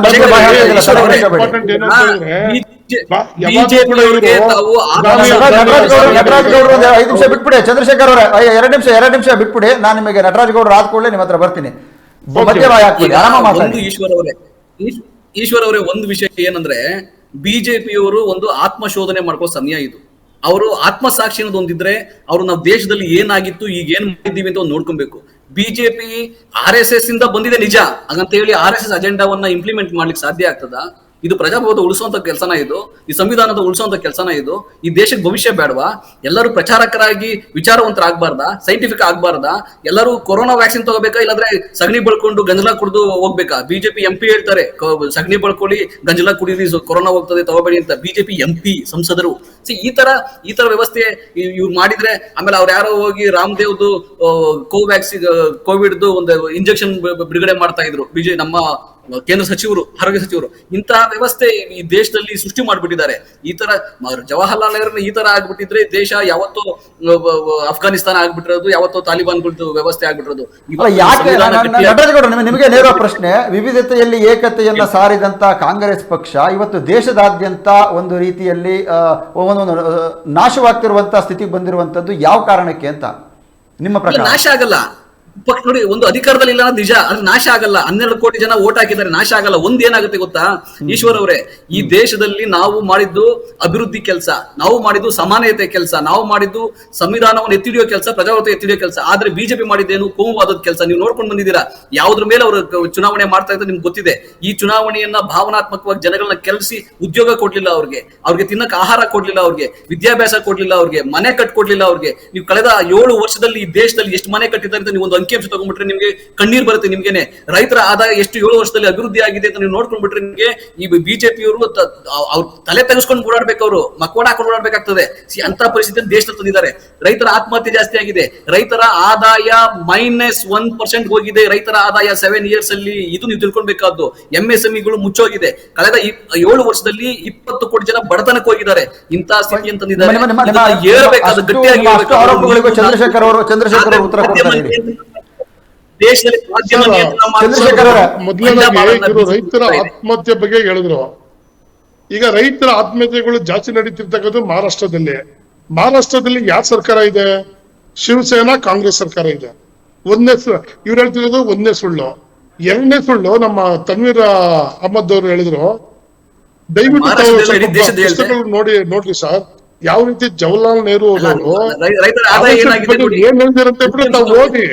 ಎರಡನೇದು. ಮೂರನೇದಾಗಿ ಬಡತನ ರೇಖೆ ಬಗ್ಗೆ ಹೇಳ್ತಾ ಇದ್ರಿ ಸರ್. ಕಾಂಗ್ರೆಸ್ ಪಕ್ಷ 1947ರಿಂದ 2014ವರೆಗೂ ಕೂಡ ಭಾರತದಲ್ಲಿ 50% ಅಷ್ಟು ಜನನ ಇನ್ನು ಬಡತನ ರೇಖೆಯಲ್ಲೇ ಇಟ್ಟಿತ್ತು. ಒಂದು. ಎರಡನೇದಾಗಿ ಒಡೆದು ಆಳುವ ನೀತಿನ ಕಾಂಗ್ರೆಸ್ ಪಕ್ಷ ಬಳುವಳಿಯಾಗಿ ಪಡೆದು ಈಗ ಇವತ್ತು ಪೋಲರೈಸೇಷನ್ ಮಾಡಿದ್ರು. ಹಿಂದೂಗಳು ಬೇರೆ, ಕ್ರಿಶ್ಚಿಯನ್ಸ್ ಬೇರೆ, ಮುಸ್ಲಿಂ, ಈ ತರ ಒಂದು ಎದುರಿಸಿ ರಾಜಕೀಯ ಮಾಡ್ತಾರೆ. 1984ರಲ್ಲಿ ಡೆಲ್ಲಿನಲ್ಲಿ ನಡೆದಂತ ಸಿಖ್ಖರ ಹತ್ಯಾಕಾಂಡ ಏನಿದೆ ಅದ್ರಲ್ಲಿ ಯಾರು ಭಾಗಿಯಾಗಿದ್ರು? ಆಮೇಲೆ ಎರಡನೇದಾಗಿ ಇವತ್ತು ಇವರು ಹೇಳ್ತಾ ಇದಾರೆ ಹೆಣ್ಮಕ್ಳ ಬಗ್ಗೆ, ಎಜುಕೇಶನ್ ಇದ್ರ ಬಗ್ಗೆ ಹೇಳ್ತಾರೆ. ಸರ್, ಇವತ್ತು ರೈತರಿಗೆ ಡೈರೆಕ್ಟ್ ಟ್ರಾನ್ಸ್ಫರ್ ಟು ಅಕೌಂಟ್ ಮಾಡಿರೋದು ಯಾರು? ಬಿಜೆಪಿ ಪಕ್ಷ. 10,000 ರೂಪಾಯಿ ಅವ್ರ ಅಕೌಂಟ್ ಡೈರೆಕ್ಟ್ ಆಗಿ ಬೀಳುತ್ತೆ. ಅವ್ರು ಎಲ್ಲೂ ಹೋಗಿ ಕಾಯೋದ್ ಬೇಕಾಗಿರ್ಲಿಲ್ಲ. ಇವತ್ತು MSP ಇದೆ, ಅವ್ರ ಪ್ರಾಡಕ್ಟ್ಸ್ MSP ಮಾಡಿದ್ದಾರೆ. ಆಮೇಲೆ ಸರ್ ಏನಂತ ಹೇಳಿದ್ರೆ, ಯಾವುದೋ ಒಂದು ದಿವಸ ಓದ್ಕೊಂಡ್ ಬಂದಿರೋ ಐಡಿಯಾಲಜಿ ಯಾರೋ ಒಬ್ರು ಹೇಳಿರೋದನ್ನ ನಂಬಿ ಇಡೀ ಪಕ್ಷ ಅಂತ ಆ ರೀತಿ ಅಂತ ಹೇಳೋದು ತಪ್ಪು. ಭಾರತದಲ್ಲಿ ಇಡೀ ಪ್ರಪಂಚದಲ್ಲೇನೆ 90 ಕೋಟಿಯಷ್ಟು ನಾವು ಲಸಿಕೆಗಳನ್ನ ಈ ದೇಶದಲ್ಲಿ ಹಾಕಿದೀವಿ, ಇಡೀ ವರ್ಲ್ಡ್ ಅಲ್ಲಿ. That is the success of BJP political party. Sir, ಇವತ್ತಿನ ಡಿಸ್ಕಷನ್ ಬರ್ಬೇಕು ಅಂತ ಹೇಳಿದ್ರೆ ಈ ಏನು ಕುಮಾರಸ್ವಾಮಿ ಸರ್ ಅವರು ಕೇವಲ ವೋಟ್ ಬ್ಯಾಂಕ್ಗೋಸ್ಕರ, ಒಂದು ಕೋಮಿನ ಜನತೆಯನ್ನ ಒಂದು ಸಿಂಪತಿ ಪಡೆಯೋದಕ್ಕೋಸ್ಕರ, ದಯವಿಟ್ಟು ಒಂದು ಅರ್ಥ ಮಾಡ್ಕೊಳ್ಳಿ. ಕರ್ನಾಟಕದ ಒಂದು ವೋಟರ್ಸ್ ಏನಂತ ಹೇಳಿದ್ರೆ JDS ಮತ್ತೆ ಕಾಂಗ್ರೆಸ್ ಎರಡೂ ಒಂದೇ ನಾಣ್ಯದ ಮುಖಗಳು. ಇವ್ರಿಬ್ರು ಏನ್ ಮಾಡ್ತಾರೆ ಅಂತ ಹೇಳಿದ್ರೆ, ಅವ್ರಿಗೆ ಒಂದು ಸಲ ಇವ್ರು ಅವ್ರ ಜೊತೆ ಹೋಗ್ತಾರೆ, ಅವ್ರು ಇವ್ರ ಜೊತೆ ಹೋಗ್ತಾರೆ, ಆಮೇಲೆ ಇಬ್ರು ಬೈದಾಡ್ತಾರೆ. ನೋಡ್ರಿ, ನೀವು JDS ಕಾಂಗ್ರೆಸ್ ಅವ್ರಿಗೆ ನೀವಿಬ್ರು ಅಲಯನ್ಸ್ ಮಾಡ್ಕೊಂಡಿದ್ರಿ, ಇಬ್ರು ಯಾಕೆ ಬಿಟ್ಟೋದ್ರಿ? ನಿಮ್ಮಿಬ್ರಲ್ಲಿ ಅಂಡರ್ಸ್ಟ್ಯಾಂಡಿಂಗ್ ಇರ್ಲಿಲ್ಲ. You both failed. ಬಿಜೆಪಿ ಜೊತೆ ಸೇರಿದ್ರಿ ಚಂದ್ರಶೇಖರ್ ಅವರ. ನೀವೇ ಸರಿಯಾಗಿ ಚಂದ್ರಶೇಖರ್ ಅವರ, ನೀವು ಬಿಜೆಪಿ ಜೊತೆ ಸೇರಿದ್ರಿ. ಅದರಿಂದ ನಮ್ಮ ನಂಬಿ ಅವ್ರು ಬಂದ್ರು.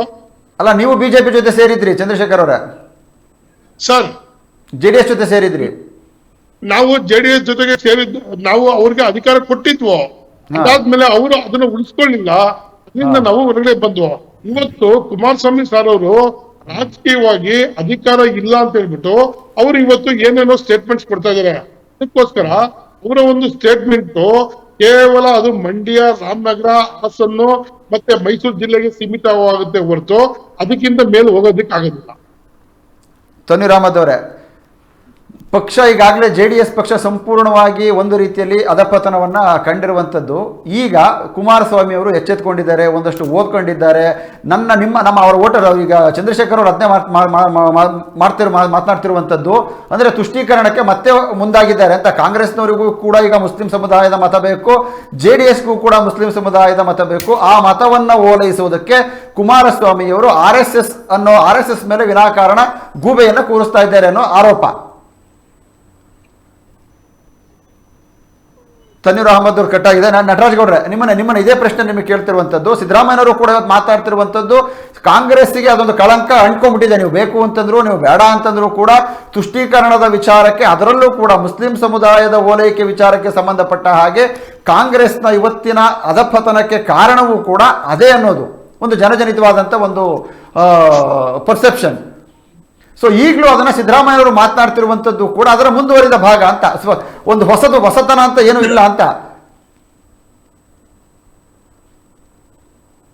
ಹೋಗುತ್ತೆ.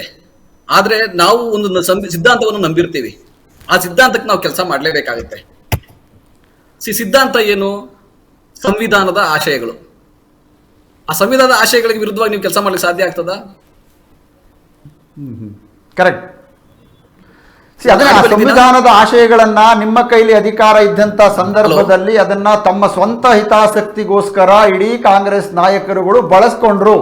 ಅದನ್ನ ರಾಜ್ಯದ ಜನರ ಅಥವಾ ದೇಶದ ಜನರ ಪಾಲಿಗೆ ಅದನ್ನ ಸರಿಯಾದ ರೀತಿಯಲ್ಲಿ ಇಂಪ್ಲಿಮೆಂಟ್ ಮಾಡಿ, ಇದೇನು ಬಡತನದ ರೇಖೆ ಬಗ್ಗೆ ಮಾತನಾಡ್ತೀರಾ, ಮತ್ತೆ ಸೂರ್ಯನ ಬಗ್ಗೆ ಮಾತನಾಡ್ತೀರಾ, ಅನ್ನದ ಬಗ್ಗೆ ಮಾತನಾಡ್ತೀರಾ, ಫುಡ್ ಸೆಕ್ಯೂರಿಟಿ, ಯಾವುದೇ ವಿಚಾರಕ್ಕೆ ಸಂಬಂಧಪಟ್ಟ ಹಾಗೆ ಅದು ಸರಿಯಾದ ರೀತಿಯಲ್ಲಿ ಜನರನ್ನ ತಲುಪಿಲ್ಲ ಅನ್ನೋದು. ಕೇವಲ ಕಾಗದದಲ್ಲಿ ಯೋಜನೆಗಳಾಗಿ ಉಳ್ಕೊಂಡ್ವು. ಕಾಂಗ್ರೆಸ್ನ ನಾಯಕರು ಮತ್ತೆ ಇಲ್ಲಿವರೆಗೂ ಆಳಿದಂತ ಎಲ್ಲರೂ ಸುಧಾರಣೆ ಆದ್ರೆ ಹೊರತು ದೇಶದ ಜನಸಾಮಾನ್ಯ ಸುಧಾರಣೆ ಆಗಿಲ್ಲ ಅನ್ನೋದು. ಈಶ್ವರ್ ಅವರೇ, ಒಂದೇನ್ ಹೇಳ್ತೀನಿ ಗೊತ್ತಾ, 1947ಗೂ ನಾವು 2014ಗೂ ಬಹಳ ಕಂಪೇರ್ ಮಾಡಬಹುದು. ಅಂಕಿಅಂಶಗಳು ಕೂಡ ನಾನು ನಿಮ್ಗೆ ಕೊಡಬಲ್ಲೆ. 10% ಏನ್ ಸಾಕ್ಷರತೆ ಇತ್ತು ಅದು 75% ಸಾಕ್ಷರತೆ ಆಯ್ತು. ನಿಮ್ಗೂ ಗೊತ್ತಿದೆ. ಬಡತನ ರೇಖೆಯಲ್ಲಿ 80% ಬಡತನ ರೇಖೆಗೆ ಇದ್ದವರು ಕೇವಲ 10% ಬಡತನ ರೇಖೆಗೆ ಬಂದ್ರು, ಮಿಕ್ಕಿ 90% ಬಡತನ ರೇಖೆಗಿಂತ ಮೇಲಕ್ಕೆ ಬಂದ್ರು. ಉದ್ಯೋಗ ಹೆಂಗ್ ಸೃಷ್ಟಿ ಆಯ್ತು, ವಿದ್ಯಾಭ್ಯಾಸ ಹೆಂಗ್ ಸೃಷ್ಟಿ ಆಯ್ತು, ನೀವೆಲ್ಲ ನಾವು ಕಣ್ಣಾರೆ ನೋಡಿದ್ದೀವಿ. ನಾವು ಸುಮಾರು 6 ಲಕ್ಷ ಹಳ್ಳಿಗಳಲ್ಲಿ ಆಸ್ಪತ್ರೆಗಳು, 6 ಲಕ್ಷ ಹಳ್ಳಿಗಳಲ್ಲಿ ಶಾಲೆಗಳು, 6 ಲಕ್ಷ ಹಳ್ಳಿಗಳಲ್ಲಿ ಬ್ಯಾಂಕ್, ಚಿಕ್ಕ ಬ್ಯಾಂಕ್ ಖಾಸಗೀಕರಣ ಮಾಡಿ, ರಾಷ್ಟ್ರೀಕರಣ ಮಾಡಿ ಎಷ್ಟು ಕೆಲಸವನ್ನ ಮಾಡಿದ್ದಾರೆ ಅಂತ ನಾವು ಇಬ್ರು ನೋಡಿದ್ದೀವಿ. ಆದ್ರೆ ಒಂದು ಹೇಳ್ಬೇಕಾದ್ರೆ ಏನಂದ್ರೆ, ಈ ಸರ್ಕಾರ ಏನ್ ಮಾಡ್ತು, ಈಗಿನ ಸರ್ಕಾರ ಏನ್ ಮಾಡ್ತಾ ಇದೆ, ಈ ವರ್ಷದ ಬೆಳೆ ಈ ವರ್ಷಕ್ಕೆ ಬೇಕು ನಮ್ಗೆ. ನೀನು ಹೋದ ವರ್ಷ ಬೆಳೆ ಆಗಿಲ್ಲ ಅಂತಂದ್ರೆ ಈ ವರ್ಷ ನಾನು ಬೆಳೆಯಲ್ಲ, ನೀನು ಬೆಳೆದಿರ್ಲಿಲ್ಲ ಅಂತ ಹೇಳಕ್ ಆಗ್ಬಾರ್ದು. ಆ ರೀತಿ ಆಗ್ಬಾರ್ದು. ಆ ರೀತಿ ಪಲಾಯನವನ್ನ ಬಿಜೆಪಿ ಸರ್ಕಾರ ಇವಾಗ ಮಾಡ್ತಾ ಇದೆ. ನೀವ್ ಹೇಳಿದ್ರೆ ಫುಡ್ ಸೆಕ್ಯೂರಿಟಿ ಆಕ್ಟ್ ಒಂದೇ ಒಂದು ಅಂಕಿಅಂಶ ನಾನು ಹೇಳ್ಬಲ್ಲೆ. 25 ಕೋಟಿ ಕುಟುಂಬದ 80 ಕೋಟಿ ಜನತೆಗೆ ಫುಡ್ ಸೆಕ್ಯೂರಿಟಿ ಆಕ್ಟ್ ಇಂದ ಅನುಕೂಲ ಆದಂತದ್ದು, ಆಹಾರ ಭದ್ರತಾ ಕಾಯ್ದೆಯಿಂದ. ಇವನ್ ಕರ್ನಾಟಕದಲ್ಲಿ ನೋಡಿದ್ರಿ ನೀವು, 1,23,00,000 ಕುಟುಂಬಗಳಿಗೆ 4 ಕೋಟಿ ಜನತೆಗೆ ನಾವು ಅನ್ನಭಾಗ್ಯ ಸ್ಕೀಮ್ ಅನ್ನ ಕೊಡ್ತಾ ಇರುವಂತದ್ದು. ಇದೆಲ್ಲ ನಾವು ಮಾಡ್ಬೇಕಾಗತ್ತೆ, ನಾವು ಸಮಾನ ಒಪ್ಕೋಬೇಕಾಗ್ತದೆ ಈಶ್ವರ್ ಅವರೇ. ಅದನ್ನ ಬಿಜೆಪಿ ಮಾಡ್ತಾ ಇಲ್ಲ. ಇವ್ರು ಮಾಡ್ತಾ ಇರ್ತಕ್ಕಂಥ ರೈತರ ಮೇಲೆ ಇವ್ರು ಕಾನೂನು ತಂದಿದಾರಲ್ಲ, ನೀವು ನೋಡ್ಬೇಕು. ನಾವು ರೈತರಿಗೆ ಹೋಗ್ಬೇಕು. ನೀವು ಮೂಲ ರೈತರಾಗಿರ್ತೀರಿ, ನಾವು ಮೂಲ ರೈತರಾಗಿದ್ದೀವಿ. ಆದ್ರೆ ನಾವು ನೋಡ್ಬೇಕು, ಅವರ ಕಷ್ಟ ಕಾರ್ಪಣ್ಯಗಳು ನೋಡ್ಬೇಕು, ಅವ್ರ ಭವಿಷ್ಯವನ್ನ ನೋಡ್ಬೇಕು. ನಾವು ಖಾಸಗೀಕರಣಕ್ಕೋಸ್ಕರ, ಕಾರ್ಪೊರೇಟ್ ಕಂಪನಿಗಳಿಗೆ ಕೊಡ್ಲಿಕ್ಕೋಸ್ಕರ ರೈತರದನ್ನ ಈ ತರವನ್ನು ಮಾಡಬಾರದು. ಆಮೇಲೆ ಇದೆಲ್ಲಾ ಮೂಲ, ನಾನು ಹೇಳ್ತೀನಲ್ಲ, ಇದೆಲ್ಲಾ ಮೂಲ ನಾಗಪುರನೇ. ಇದೆಲ್ಲದಕ್ಕೂ ಮೂಲ. ಯಾಕಂದ್ರೆ PMOಗೆ ಯಾರೆಲ್ಲ ನಾಗ್ಪುರದವರೇ ಸೇರ್ಕೊಂಡಿರೋದು, ಎಲ್ಲ RSS ಕಾರ್ಯಕರ್ತರು ಸೇರ್ಕೊಂಡು ಈ ಡಿಮಾನಿಟೈಸೇಷನ್, GST, ಈಗ ತಂದಿರ್ತಕ್ಕಂಥ ರೈತ ವಿರೋಧಿ ಕಾನೂನುಗಳು ಎಲ್ಲ ನಾಗಪುರದೇ ಮೂಲ. ಹೆಂಗ್ ಮಾಡ್ತೀರಾ ನಟರಾಜ್ ಗೌಡ? ನಾನು ನಿಮ್ಮನ್ನು ಕೇಳುವಂತದ್ದು, ಈಗ ಸದ್ಯಕ್ಕೆ ಕಾಂಗ್ರೆಸ್ ಒಂದಷ್ಟು ಅಧಪತನದತ್ತ ಹೋಗಿರುವಂತದ್ದು, ಈಗ ನಾಗಪುರದ ಏನು ಬೆದರು ಬೊಂಬೆಯನ್ನ ನೀವು ಎದುರಿಸೋದಕ್ಕೆ ನೀವಿನ್ನೂ ಕೂಡ ಸರ್ವಸನ್ನದ್ಧರಾಗಿಲ್ಲ. ನಿಮ್ಮ ಸಿದ್ಧಾಂತ ಈಗ ಔಟ್ಡೇಟೆಡ್ ಅಥವಾ ರಾಷ್ಟ್ರೀಯವಾದ, ದೇಶಪ್ರೇಮ, ಮತ್ತೆ ಈಗ ಮೋದಿ ಅಂತ ಜಗರ್ನೆಟ್ ಅಂತ ಒಂದು ಆ ಜಗರ್ನೆಟ್ ಅನ್ನ ನೀವು ಎದುರಿಸೋದಕ್ಕೆ ನಿಮ್ಮಲ್ಲಿ ಸಾಕಷ್ಟು ಸಿದ್ಧತೆಯ ಕೊರತೆಗಳು ಕೂಡ ಇದ್ದಾವೆ. ಅದೇ ಜಾತ್ಯತೀತ ಅಂದ್ರೆ ಡೋಂಗಿ ಜಾತ್ಯತೀತ ನಿಲುವು, ಮತ್ತದೇ ತುಷ್ಟೀಕರಣದ ಮಾತು, ಮತ್ತದೇ ಸಾಮರಸ್ಯದ ಮಾತು, ಮತ್ತದೇ ವಿವಿಧತೆಯಲ್ಲಿ ಏಕತೆಯ ಮಾತು, ಇದೇ ಆಯುಧಗಳು ನಿಮ್ಮನ್ನ ಮತ್ತಷ್ಟು ಕಾಪಾಡ್ತಾವ ಅನ್ನೋ ಲೆಕ್ಕಾಚಾರ. ನಾನು ಈಶ್ವರರು ಒಂದ್ ಮಾತು ಹೇಳ್ತೀನಿ, ಈ ಸೂರ್ಯ ಚಂದ್ರ ಯಾವ ರೀತಿ ಶಾಶ್ವತನೋ, ಈ ಸಂವಿಧಾನ ಕೂಡ, ಪ್ರಜಾಪ್ರಭುತ್ವ ಕೂಡ ಅದೇ ರೀತಿ ಶಾಶ್ವತ. ಇದನ್ನ ಬಿಟ್ಟು ನೀವು ಬದಲಾವಣೆ ಮಾಡ್ಲಿಕ್ಕೆ ಸಾಧ್ಯ ಆಗಲ್ಲ. ನೀವು ಮನುಸ್ಮೃತಿನ ನೀವು ಇಂಪ್ಲಿಮೆಂಟ್ ಮಾಡ್ಲಿಕ್ಕೆ ಸಾಧ್ಯ ಆಗೋದಿಲ್ಲ. ಮನುಸ್ಮೃತಿನ ಅಂಬೇಡ್ಕರ್ ಅವರು ಸುಟ್ಟಾಕಿದ್ರು ಅನ್ನೋದು ನಿಮ್ಗೂ ಗೊತ್ತು, ನಮಗೂ ಗೊತ್ತು. ಅದು ಜಾತಿ ವರ್ಣವನ್ನ ಹೆಂಗೆ ಮಾಡುತ್ತೆ, ಹೆಂಗೆ ಮೇಲು ಕೀಳು ಮಾಡುತ್ತೆ, ಹೆಂಗೆ ಬಡತವನ್ನ 5,000 ವರ್ಷಗಳಿಂದ ಹೆಂಗೆ ತುಳಿದಿಕ್ಕಿತ್ತು ಜನಗಳನ್ನ ನಿಮ್ಗೆ ಗೊತ್ತಿದೆ. ಈ ಸಮಯದಲ್ಲಿ ನಾವು ಎಲ್ಲರೂ ಒಪ್ಕೋಬೇಕಾದ ಸಂವಿಧಾನ. ನಾವು RSS ನವ್ರಿಗೆ ಏನ್ ಹೇಳ್ತಾ ಇದೀವಿ ಅಂದ್ರೆ, 70 ವರ್ಷಗಳಿಂದ ಏನ್ ಹೇಳ್ತಾ ಇದೀವಿ ಅಂದ್ರೆ, ನಾವು ಒತ್ತಾಯ ಪೂರ್ವಕವಾಗಿ ಹೇಳಿಲ್ಲ. ಗೌರಿ ತರ ಕೊಂದು ಗೌರಿನ ಹೆಂಗೆ ಶೂಟ್ ಮಾಡಿ ಸಾಯಿಸೋರು ಆತರ ಸಾಯಿಸಲಿಲ್ಲ. ನಾವು RSS ಅವ್ರಿಗೆ ಏನ್ ಹೇಳ್ತಾ ಇದೀವಿ, ಸಂವಿಧಾನ ಒಪ್ಕೊಳ್ಳಿ, ಸಂವಿಧಾನ ಅರ್ಥ ಮಾಡ್ಕೊಳ್ಳಿ. ಈ ಇಡೀ ಪ್ರಪಂಚನೇ ಈ ತರ ಪ್ರಜಾಪ್ರಭುತ್ವ ಬರ್ಬೇಕಾದ್ರೆ ನೀವಿನ್ನೂ ಹಳೇ ಶಿಲಾಯುಗಕ್ಕೆ ಹೋಗ್ಬೇಡಿ. ಆಮೇಲೆ ಧರ್ಮಾಂಧತೆಯಲ್ಲಿ ನೀವು ದೇಶವನ್ನ ಹಾಳು ಮಾಡಬೇಡಿ. ಧರ್ಮಾಂಧತೆಯಲ್ಲಿ ಈ ದೇಶದ ಫ್ಯಾಬ್ರಿಕ್ ನ ಹೊಡಿಬೇಡಿ ಅಂತ ನಾವು ಮುಂಚೆ ಹೇಳ್ಕೊಂಡ್ ಬರ್ತಾ ಇದೀವಿ. ಮುಂದಕ್ಕೂ ಅದೇ ಹೇಳ್ತೀವಿ. ಸೋಲು ಗೆಲುವು ಬೇರೆ. ಸಮಯದ ಅಭಾವದಿಂದಾಗಿ ಈಗ ಚಂದ್ರಶೇಖರ್ ಅವರಿಗೆ ಸಿದ್ಧಾಂತ ನಾವು ಅದೇ ಸಂವಿಧಾನ ಸಿದ್ಧಾಂತ, ಕಾಂಗ್ರೆಸ್ ಸಿದ್ಧಾಂತ ಎರಡು ಒಂದೇ. ಚಂದ್ರಶೇಖರ್ ಅವರು ಕಟ್ ಆಗಿದೆ. Okay, fine. ನಟರಾಜ್ ಗೌಡ ಹೇಳಿ. ಈಗ ಸಂವಿಧಾನದ ಸಿದ್ಧಾಂತ ಏನಿದೆ, ಮೂಲ ಆಶಯಗಳೇನಿದೆ, ಅದೇ ಕಾಂಗ್ರೆಸ್ನ ಸಿದ್ಧಾಂತ ನಾವು ಮಾಡ್ಕೊಂಡಿದೀವಿ. ಅದು ಶಾಶ್ವತವಾಗಿರುತ್ತೆ, ಅದು ಬದಲಾವಣೆ ಆಗ್ಕೂಡುದು, ಯಾವ ತುಷ್ಟೀಕರಣನೂ ಇಲ್ಲ. ನೋಡಿ, ಈ ದೇಶದಲ್ಲಿ ಇರ್ತಕ್ಕಂಥವರೆಲ್ಲರೂ ಭಾರತೀಯರು ನಾವು ಫಸ್ಟ್ ಹೇಳ್ತೀವಿ, ಆದ್ರೆ ಬಿಜೆಪಿ ಹಂಗಲ್ಲ, ಹಿಂದುತ್ವ ಫಸ್ಟ್ ಅಂತ ಹೇಳುತ್ತೆ. ನಾವು ತಿಳ್ಕೊಬೇಕಾದ್ದು, ನಾವು ತ್ರಿವರ್ಣ ಧ್ವಜ ಫಸ್ಟ್ ಅಂತ ಹೇಳ್ತೀವಿ, ಅವ್ರು ಹೇಳ್ತಾರೆ ಭಗವಾ ಧ್ವಜ ಫಸ್ಟ್ ಅಂತಾರೆ.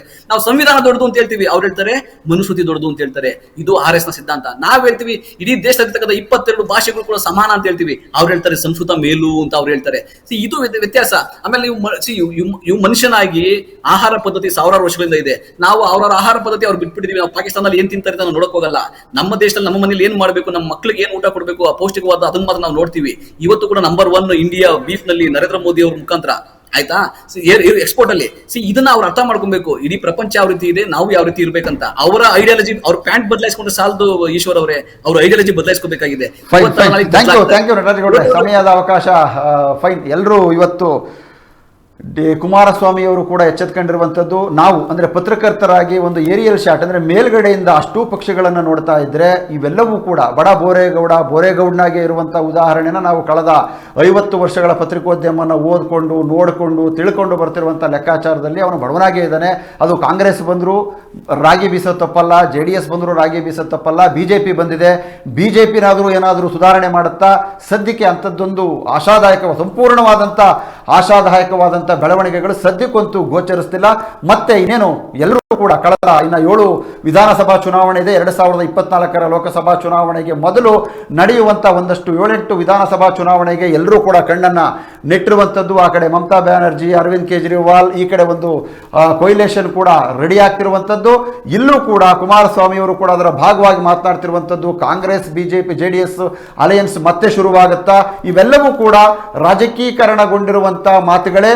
ನಿನ್ನೆ ಕುಮಾರಸ್ವಾಮಿಯವರು ಮಾಡಿರುವಂಥದ್ದು ಎಚ್ಚೆತ್ತುಕೊಂಡು ಜ್ಞಾನೋದಯದ ಮಾತಾಗಿದ್ರೆ ಅದನ್ನು ಒಪ್ಕೊಳ್ಬಹುದು. ಅದೇ ರೀತಿಯಾಗಿ BJP ಕೂಡ ಈಗ ಏನೆಲ್ಲ ತನ್ನ ಮನುಸ್ಮೃತಿಯನ್ನು ಇಂಪ್ಲಿಮೆಂಟ್ ಮಾಡ್ತಾ ಇದೆ, RSS ವಿಪರೀತವಾಗಿ ಮೂಗು ತೋರಿಸ್ತಾ ಇದೆ BJP ಸರ್ಕಾರದ ಆಡಳಿತದಲ್ಲಿ. ಇವೆಲ್ಲವೂ ಕೂಡ ಯಾವುದು ಕೂಡ ವಾಸ್ತವದಿಂದ ದೂರ ಅಲ್ಲ. ಬಟ್ ಇವೆಲ್ಲವೂ ಕೂಡ ದೇಶವನ್ನ ಗಟ್ಟಿಗೊಳಿಸೋದಕ್ಕೆ, ದೇಶವನ್ನ ಸಮೃದ್ಧಗೊಳಿಸೋದಕ್ಕೆ, ಸರ್ವೋದಯದ ಕಲ್ಪನೆಗೆ ಈ ಎಲ್ಲ ಆಶಯಗಳು ಅಂದರೆ 400 ಜನ RSS ಗರಡಿಯಲ್ಲಿ ಬೆಳೆದಂಥ IAS IPS ಅಧಿಕಾರಿಗಳು ಆಗೋದ್ರಲ್ಲಿ ತಪ್ಪಿಲ್ಲ. ಈ ಹಿಂದೆ ಕುಮಾರಸ್ವಾಮಿಯವರು ಮುಖ್ಯಮಂತ್ರಿ ಆಗಿದ್ದಾಗಲೂ ಕೂಡ, JDS ಪಕ್ಷ ಅಧಿಕಾರದಲ್ಲಿದ್ದಾಗಲೂ ಕೂಡ KIS ನಲ್ಲಿ ಯಾವ ಸಮುದಾಯವನ್ನ ಹೆಚ್ಚಿಗೆ ತಂದು ತುಂಬಿದ್ರು ಅನ್ನೋದು ಕೂಡ ಕಣ್ಮುಂದೆ ಇರುವಂಥದ್ದು. ಆ ಎಲ್ಲ ಹಿನ್ನೆಲೆಯಲ್ಲಿ ಒಂದು ರಾಜಕೀಯ ಪಕ್ಷ ಬಂದಾಗ ಅದರ ಸಿದ್ಧಾಂತಕ್ಕಿಂತ ಹೆಚ್ಚಾಗಿ ಅದರ ಸ್ವಾರ್ಥ, ಅದರ ಹಿತಾಸಕ್ತಿಯನ್ನು ಬಯಸುತ್ತೆ. ಈ ಎಲ್ಲ ಹಿತಾಸಕ್ತಿಯಿಂದ ಹೆಚ್ಚಾಗಿ ನಾವು ಪತ್ರಕರ್ತರು ಕೇಳ್ತಿರುವಂಥದ್ದು ಏನು, ಈ ರಾಜ್ಯದ ಬಡತನವನ್ನು ನಿರ್ಮೂಲನೆ ಮಾಡೋದಕ್ಕೆ ಎಲ್ಲ ಪಕ್ಷಗಳು ಕೂಡ ಯಾವ ಸಿದ್ಧಾಂತಗಳನ್ನು ರೂಪಿಸ್ತವೆ, ಯಾವ ಸಿದ್ಧಾಂತ ಬಡವನನ್ನು ಕೈ ಹಿಡಿತವೆ, ಸರ್ವೋದಯದ ಕಲ್ಪನೆಗೆ ನಾಂದಿ ಆಡ್ತವೆ, ಸರ್ವೋದಯದ ಕಲ್ಪನೆ ಯಾಗತ್ತೆ ಅನ್ನೋದಷ್ಟೇ ನಮ್ಮ ಆಶಯ. ಈ ಸಿದ್ಧಾಂತಗಳು ಕುಮಾರಸ್ವಾಮಿಯವರ ಟ್ವೀಟ್ ನೆನ್ನೆದೇ ಶುರುವಾಗಿದೆ. ಚುನಾವಣೆಯ ಹೊಸ್ತಿಲಲ್ಲಿ ಇವೆಲ್ಲವೂ ಕೂಡ ವ್ಯಾಪಕವಾಗಿ ತೀವ್ರವಾಗಿ ಮತ್ತಷ್ಟು ಪ್ರತಿದಾಳಿಗಳು ಶುರುವಾಗ್ತವೆ. ಇದೆಲ್ಲವನ್ನು ಕೂಡ ನಮ್ಮ ನಡುಹೊತ್ತಿನ ಕುತೂಹಲದಲ್ಲಿ ವಿಶ್ಲೇಷಣೆಯೊಂದಿಗೆ ಮತ್ತೆ ಬರ್ತಾ ಇರ್ತೀನಿ. ಇದು ಇವತ್ತಿನ ನಡುಹೊತ್ತಿನ ಕುತೂಹಲ. ನಮಸ್ಕಾರ.